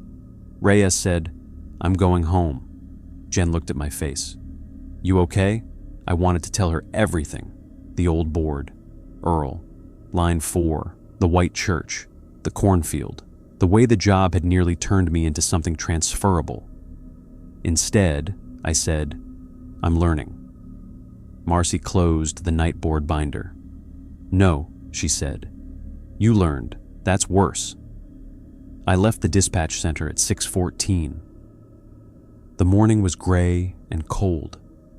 Deputy Reyes sat in her cruiser with the door open, staring at the steering wheel. When I passed, she called my name. I stopped. She held up a piece of paper, a CAD printout. Found it on my passenger seat. I took it.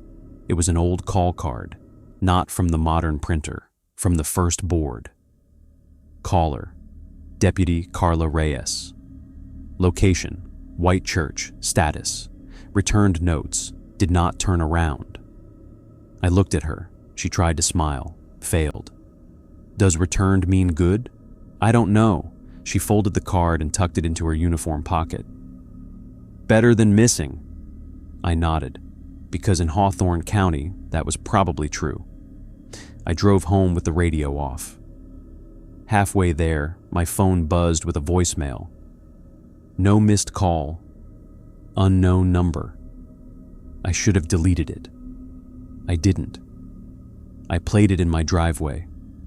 At first, there was only the sound of old phones ringing. Then Earl Whitcomb's voice, faint, but peaceful. Nightboard closed, a pause, then another voice. Not Earl, not Marcy, not Howard, mine, a whisper from somewhere far away. Line 4 still active, the voicemail ended. I sat in the car until the sun was fully up. Then I went inside, took off my headset even though I had left it at work, and found a new page folded in my jacket pocket. I knew before I opened it. Morning rules. Not many, just one. If you return for the next night, do not answer line 4, even if it uses the voice you left behind. I stared at the folded page in my hand until the words stopped looking like words.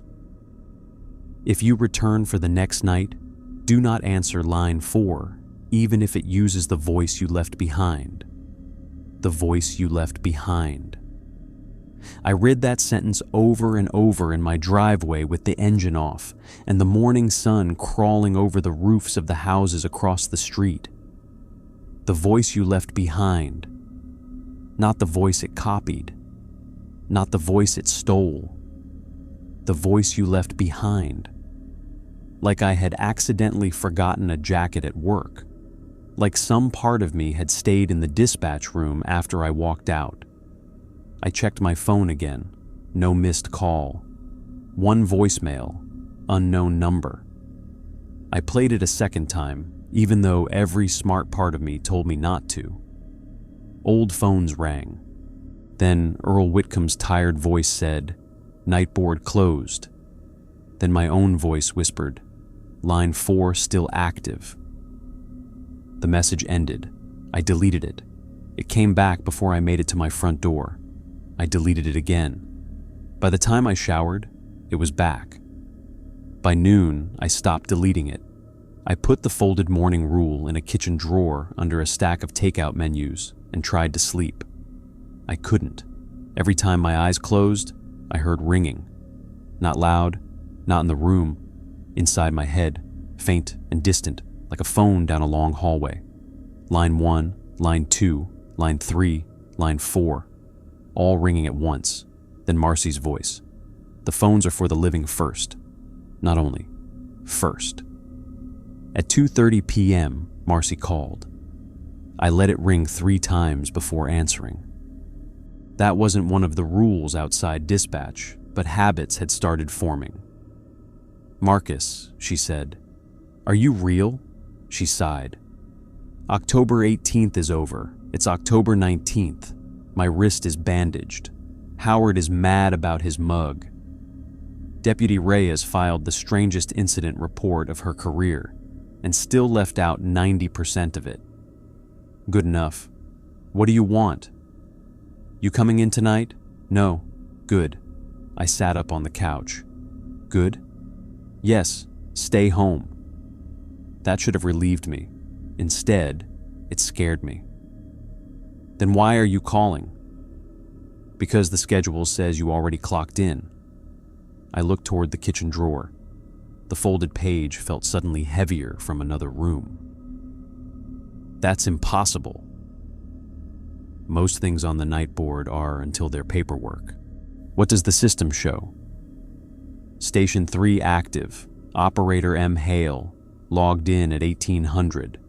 It's 3 in the afternoon. I know. Can you log me out? We tried. We? Me and Howard. And? The system asks for voice confirmation. My mouth went dry. Don't. We didn't. Outside my apartment, a car passed slowly. For half a second, through the closed blinds, its engine sounded like radio static. Marcy continued. Line 4 is dark. The old boardroom is sealed. Mourner's line is not showing on CAD, but Station 3 says you're seated. I'm not. I believe you. That was worse than doubt. What happens if I don't come in? Marcy was quiet. Then she said, At 6 p.m., your console will start taking calls. I'm not there. Something using your login is. I stood and paced my tiny living room. Can you shut it down? County IT tried once in 2006. They took the whole phone system down for 23 minutes. During those 23 minutes, every payphone in the county rang non-stop. There are no payphones anymore. There are still places where payphones were. I rubbed my face. I thought we closed the old board. We relieved Earl. We closed the shift. We did not remove line 4. Why not? Because line 4 isn't a phone line, Marcus. It's a habit. I almost laughed. I didn't. What does that mean? It means the first board answered everything. The old calls, the wrong calls, the dead calls, the roads that don't exist. The line became a place for what still wanted emergency services after emergency was over. And now it has my voice. Yes. Why? Because you answered from the current board while it was trying to transfer you. I remembered line 4 hovering in the old boardroom. Operator transfer available. New operator identified. I remembered correcting the paper card. Declined. Corrected by operator. It said transfer declined. It accepted the correction, Marcy said. But maybe not all of you came back with it. I sat down slowly. What do? I told you, stay home. That won't fix it. No, but it may keep you alive. The line crackled. For a moment, under Marcy's breathing, I heard phones ringing. Old phones, distant. Then my own voice came through the line, soft and far away. Hawthorne County, 911. What is the address of your emergency? Marcy stopped breathing. I whispered, Did you hear that? Yes. The other me repeated, What is the address of your emergency? Marcy said, Do not answer. I know. The voice changed. Not much, just enough. It became more tired, more scared, more like me after the old boardroom. Marcus, it whispered. Please, I'm still at the console. My fingers tightened around the phone. Marcy said, Hang up, the voice said. Line 4 still active. Hang up, Marcy snapped. I did. The phone rang again immediately. Marcy. I did not answer. It rang until voicemail. Then a new voicemail appeared. Unknown number. I did not play it. At 5:15 p.m., Deputy Reyes knocked on my apartment door. I saw her through the peephole first and still made her verify herself through the door. Badge backward, I said. 412. What did you see at the white church? A version of me in my back seat with no eyes in the mirror. What did you tell me in the old boardroom? She sighed. Don't take the transfer. I opened the door. She stood in the hallway wearing jeans, boots, and a county sheriff's jacket over a hoodie. Off duty, technically. Her hair was tied back, and she looked like she had slept about as much as I had. In one hand, she held a paper grocery bag. What's that? Dinner. You look like you haven't eaten. I haven't. Good, eat fast. Marcy changed her mind. Of course she did. Rhea stepped inside and set the bag on my table. She says staying home won't work. She told me to stay home. She told you what she wanted to be true. I opened the bag. A sandwich, chips, bottled water, and a gas station coffee. Almost enough to make me feel human. Almost. Reyes pulled a folded sheet from her jacket. New rule came through. I stared at it. Where? Station 3 printer. What does it say? She unfolded it. One line. If the voice you left behind answers 3 living calls, it becomes the operator of record. I read it twice. Has it answered any? 1. My stomach dropped. What call? Medical, chest pain, Miller Road, real caller, real address. EMS got there. It helped? Reyes's face was grim. It dispatched correctly. That sounds good. No, it sounded like you. I knew what she meant. If a thing answers correctly, people trust it.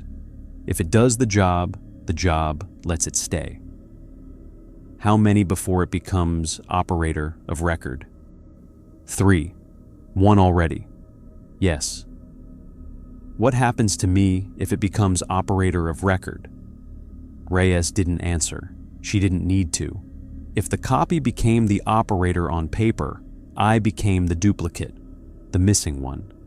The transfer no one had accepted, but the system had still prepared. At 5:42, we left for the dispatch center.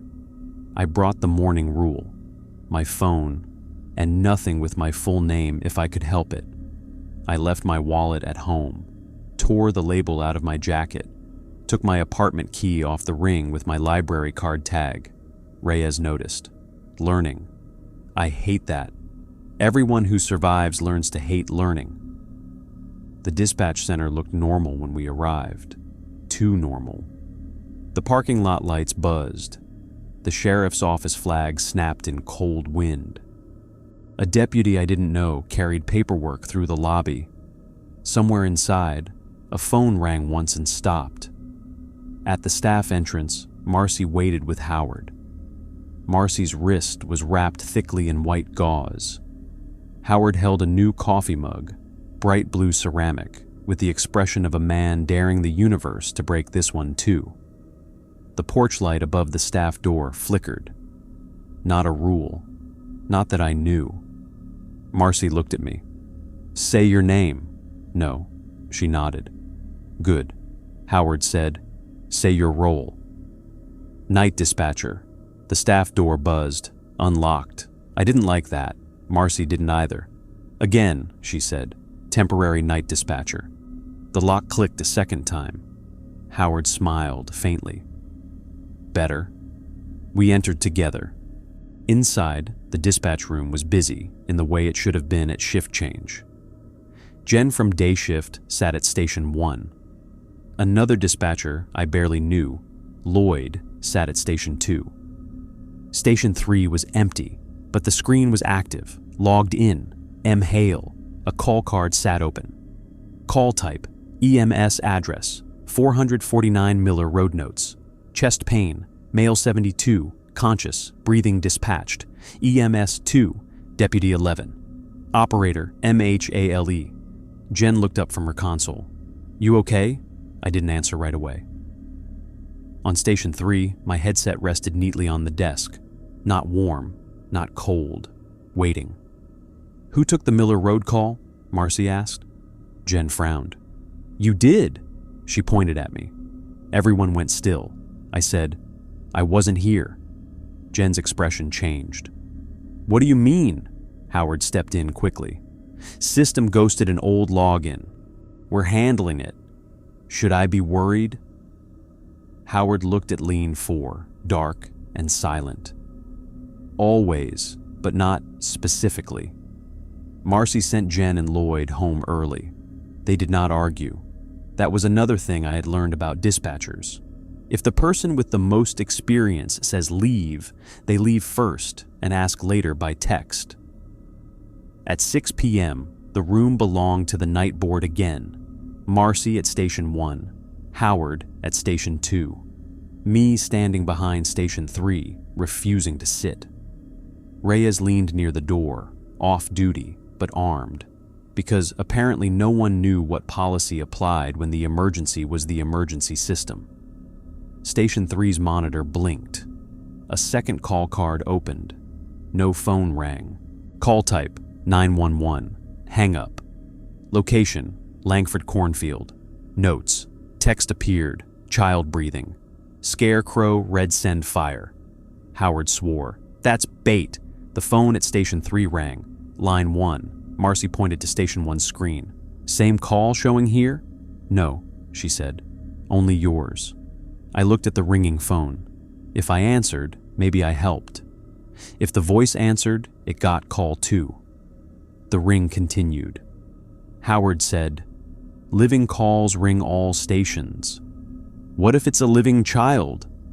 He didn't answer fast enough. I reached for the headset. Marcy grabbed my wrist. Ask the board if it's living. What? Not the caller. The board. The phone rang. Again. I looked at the black binder.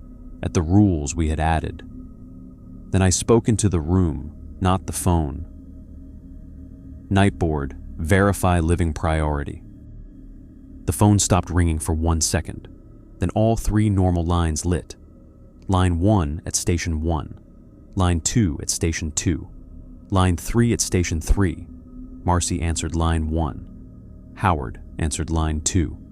I answered line 3. 3 voices came through at once. Mine. Hawthorne County 911. What is the address of your emergency? Marcy's caller. A child crying. Howard's caller. Wind and corn. My line. Silence. Then the child on Marcy's line said, I'm hiding. Howard asked, what color is the scarecrow's shirt? The child answered through Marcy's line, yellow, not red, not blue, new color. Howard looked at Marcy.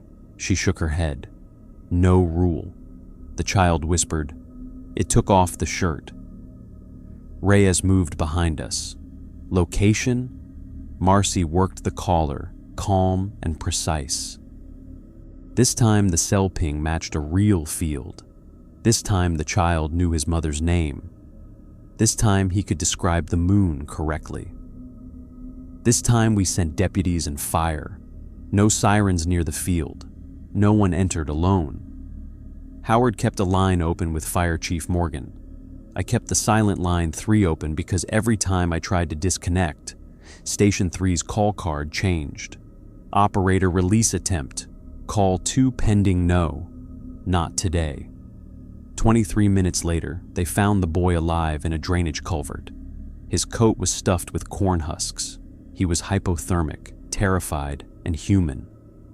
When EMS transported him, Station 3's call card closed. The operator field read, mbell/H Pike/temp night dispatch, not my full name, not MHALE. No second call for the voice. Marcy leaned back, face pale. That worked. Howard wrote Rule 36 in the binder. If a call appears only at Station 3, ask the night board to verify living priority before answering. The ink sank. At 8:17, line 4 rang by itself. We let it. It rang for 31 minutes. No one muted it. No one answered. At 8:48, it stopped. A new voicemail appeared on my phone. Unknown number. I powered the phone off. It powered itself on. The voicemail played without me touching it. My own voice filled the dispatch room.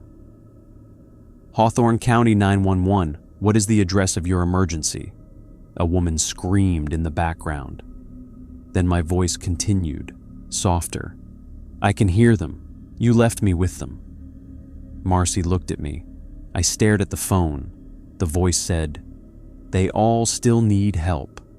Howard said, that is the hook. The voicemail voice grew angry. You got to leave. My phone screen turned black. On it, reflected behind me, I saw Station 3 occupied. Me, wearing the headset, sitting where I refused to sit. I turned. The chair was empty. On the phone, my voice whispered, call 2. The dispatch center phones exploded. All 4 lines lit at once. Then the radio, then the weather alert, then the jail intercom, then the lobby buzzer. Every system in the room started ringing, buzzing, chiming, and alerting at the same time.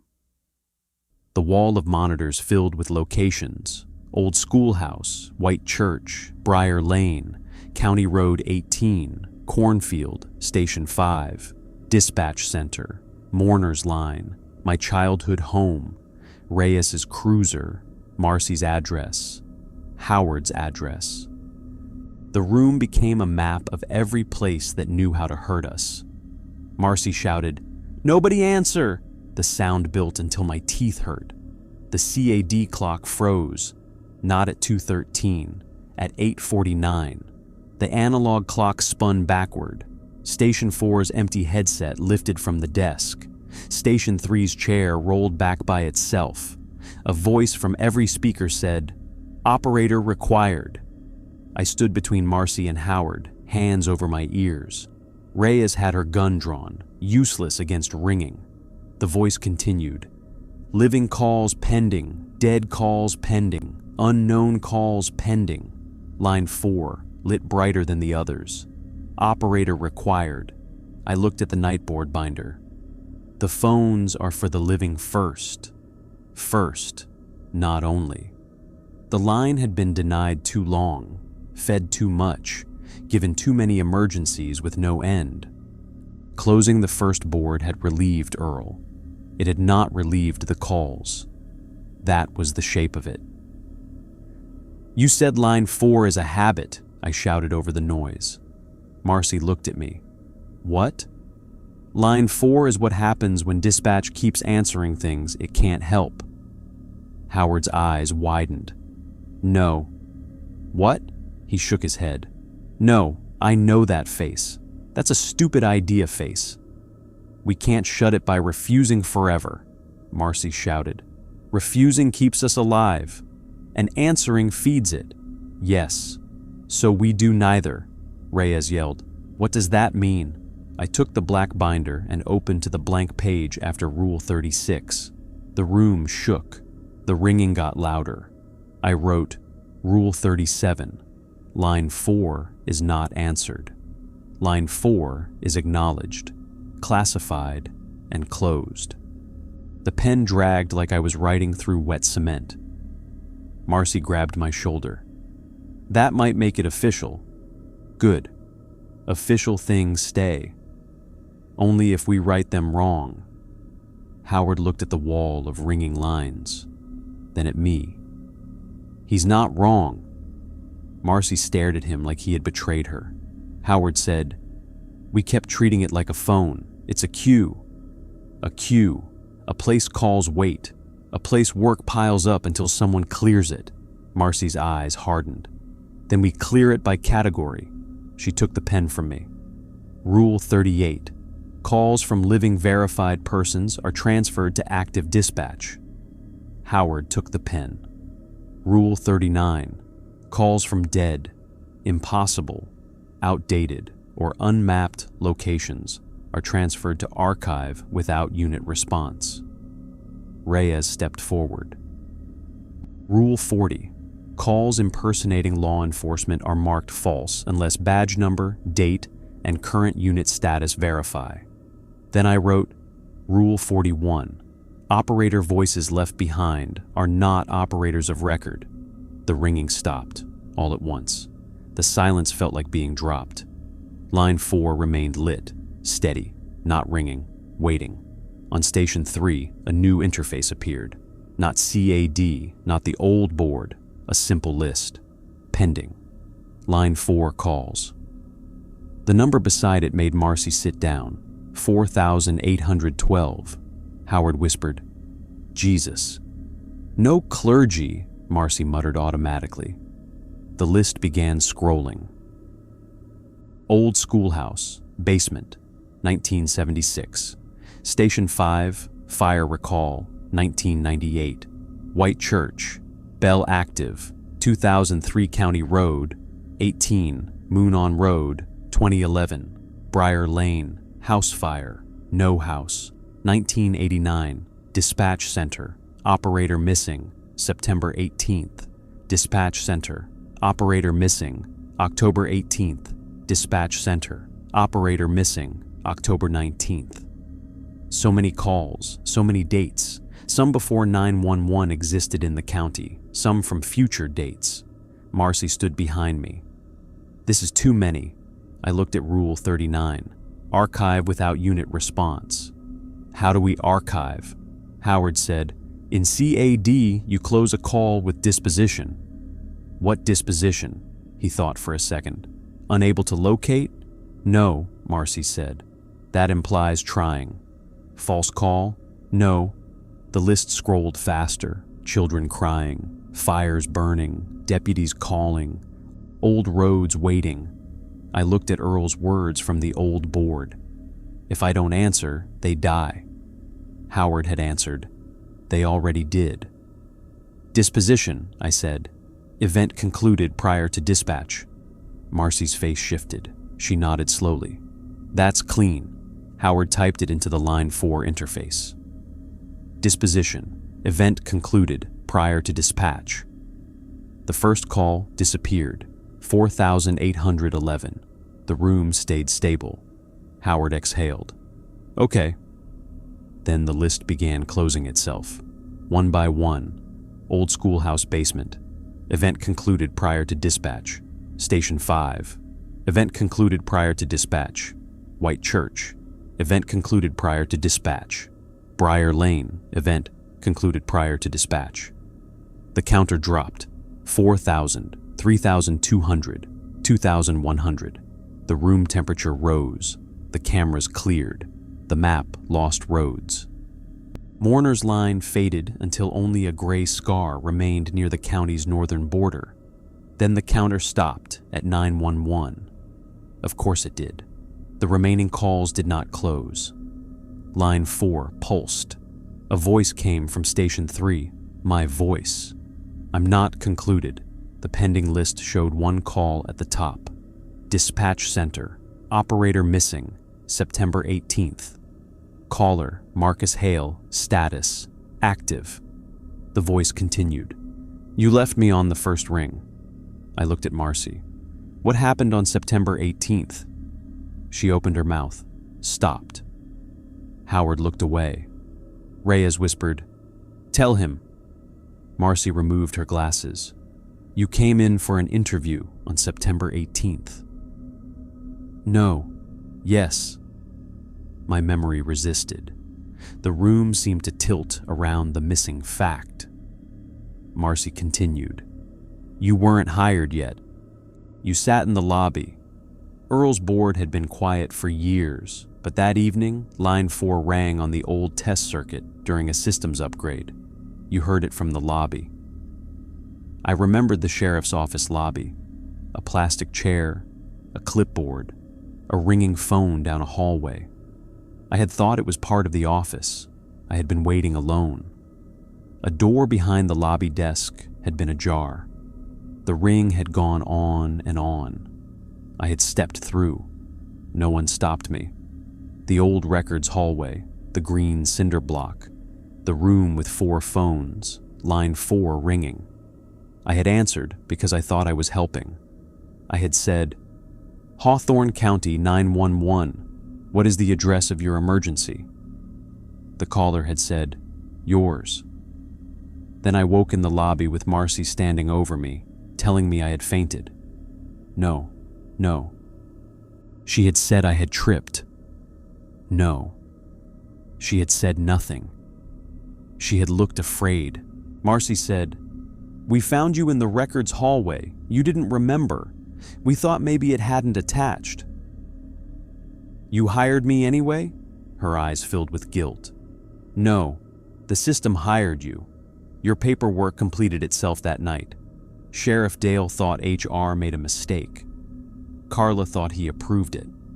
By the time I realized, you were already on the schedule. You didn't tell me. I hoped if we kept you on days, it would fade.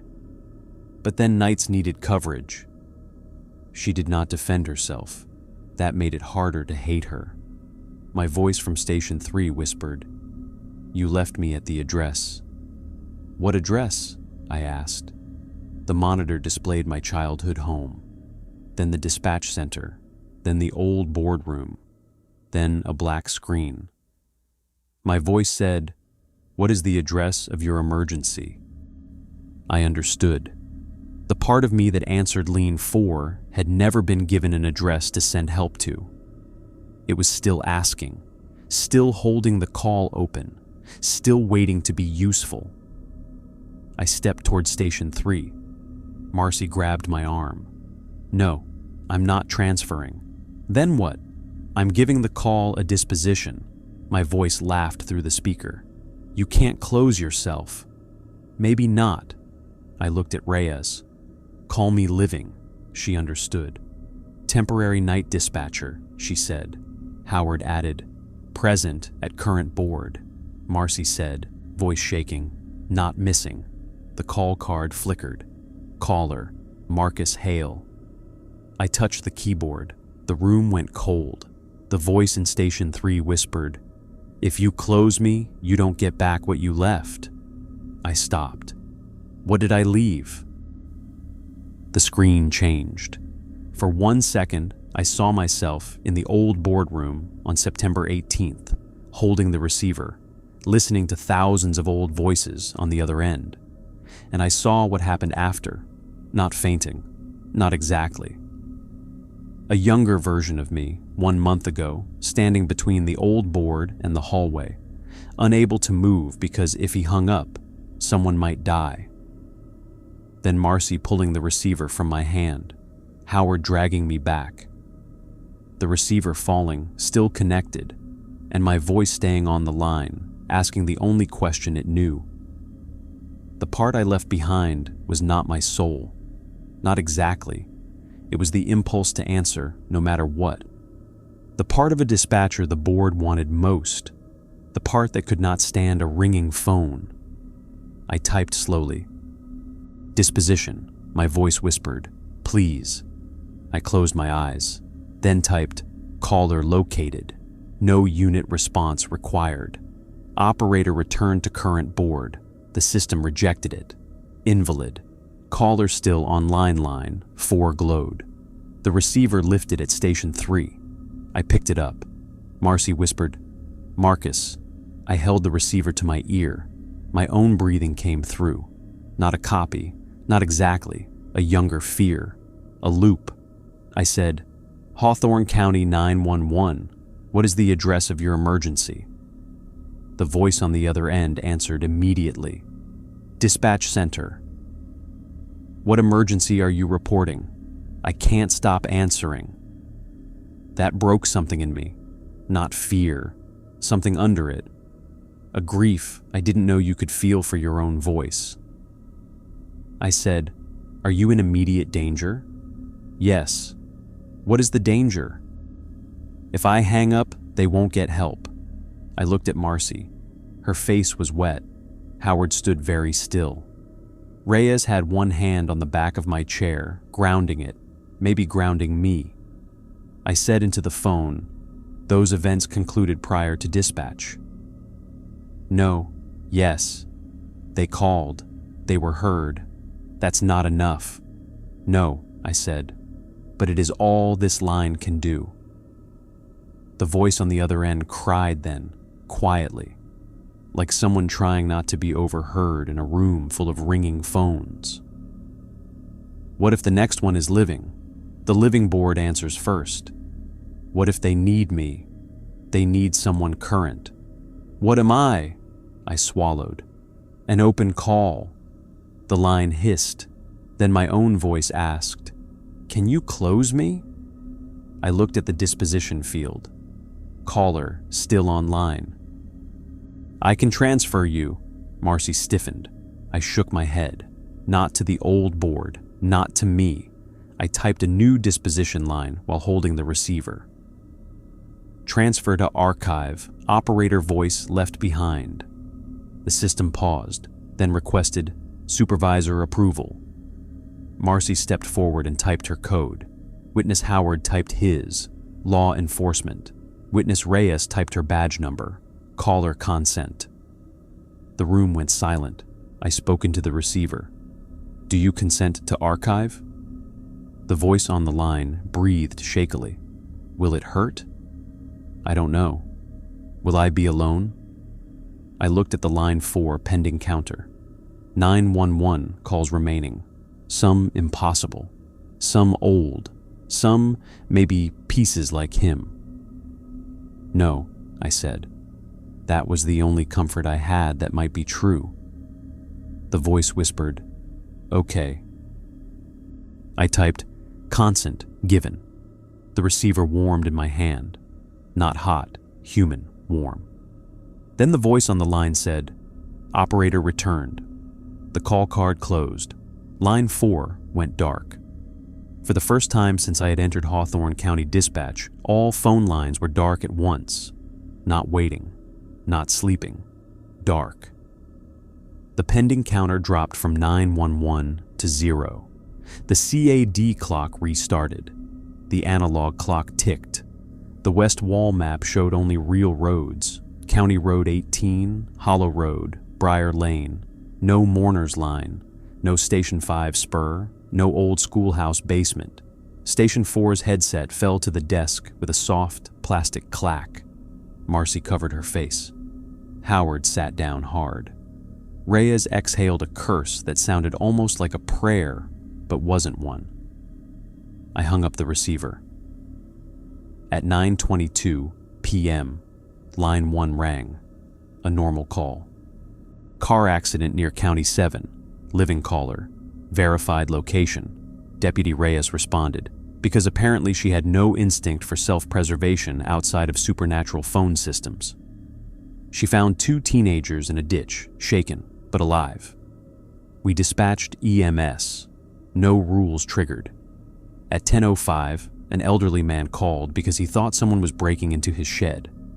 Deputy 11 found raccoons. At 11:30, a woman went into labor. At 12:14, a drunk man called 911 because his television remote quit respecting him. Howard took that one. I laughed for the first time in what felt like a month. The rest of the night was normal. Not quiet, not easy. Normal. And normal in dispatch is still people bleeding, crying, panicking, needing someone to answer. But the calls came from roads on the map, from houses with windows that counted correctly, from deputies with real badge numbers, from the living first. At 5:50 a.m., Marcy opened the nightboard binder. The final page had changed, not erased, changed. Rule 37 through Rule 41 remained. Below them, new writing had appeared in Earl Whitcomb's old-fashioned hand. Nightboard closed. Line 4 archived. Living board active. Under that, in handwriting that looked like mine, but calmer, operator returned. Marcy touched the page gently. Looks like you're off the hook. Howard looked at the phones. Never say that in a dispatch room. At 6 o'clock, day shift arrived. Jen walked in with another smoothie, saw all 4 of us sitting there, and stopped. Nope, she said. Marcy handed her the normal day binder. Phones are yours. Jen looked at me. You staying? I looked at Station 3. My login screen waited. Not active, just a login screen. For the first time, the chair looked like a chair. I'm done, I said. Nobody argued. Marcy walked me to the staff door. The hallway was short. The records door was closed. The old boardroom did not exist where it had before. Just shelves of archived case files and a locked supply closet. At the exit, Marcy said, I'm sorry. I believed her. That didn't erase what she had done, but it mattered. Do you still need night dispatchers? I asked. She gave a tired laugh. Always. Are you going to tell the next one? Yes. Before the interview? She looked down. I waited. Finally, she said, before the interview. Good. This time, I said it. Outside, the sky was pale blue. Reyes leaned against her cruiser, arms crossed. You quitting? Yes. Smart. You? She looked at the cracked rearview mirror inside her cruiser, replaced after the white church, but somehow already marked by a faint circle of condensation. Not yet. Why? Someone has to not turn around. That was the most Hawthorne County answer I had ever heard. I went home. I slept for 18 hours. When I woke, my phone had 1 voicemail. No missed call. Unknown number. I stared at it for a long time. Then I played it. There was no ringing. No screaming. No static. Just my own voice, tired but whole, saying, "Call closed." That was all. The voicemail deleted itself. I never went back to dispatch. Not as an employee. A month later, Marcy mailed me a photocopy of the final nightboard page. No note. just the rules we had added and the 2 closing lines. I burned the copy, not because it felt dangerous, because I didn't need it anymore. Some rules are meant to be left where the phones ring, but I still remember them. I remember everyone. If line 4 rings by itself, let it ring. If the caller says old schoolhouse basement, disconnect. If a deputy repeats traffic in the wrong voice, ask the badge number backward. If a child in a cornfield says the scarecrow's shirt is blue, keep them talking but do not send fire. If a road appears on the digital map but not the printed one, route no one through it. If someone calls to report you missing, do not give your name. And if an emergency line ever asks for an operator transfer, understand what it is really asking. It does not want help. It wants someone who cannot stop helping. That is the cruelest thing about the night board. It doesn't feed on fear first. It feeds on duty. On the part of you that hears a ringing phone and thinks, someone needs me. Most nights, that instinct saves lives. In Hawthorne County, sometimes it opens a line that should have stayed dead. So if you ever work rural dispatch and line 4 rings alone after midnight, let it ring. Let it beg. Let it use your voice if it has to. The living board answers first, and some calls are already over before the phone ever rings.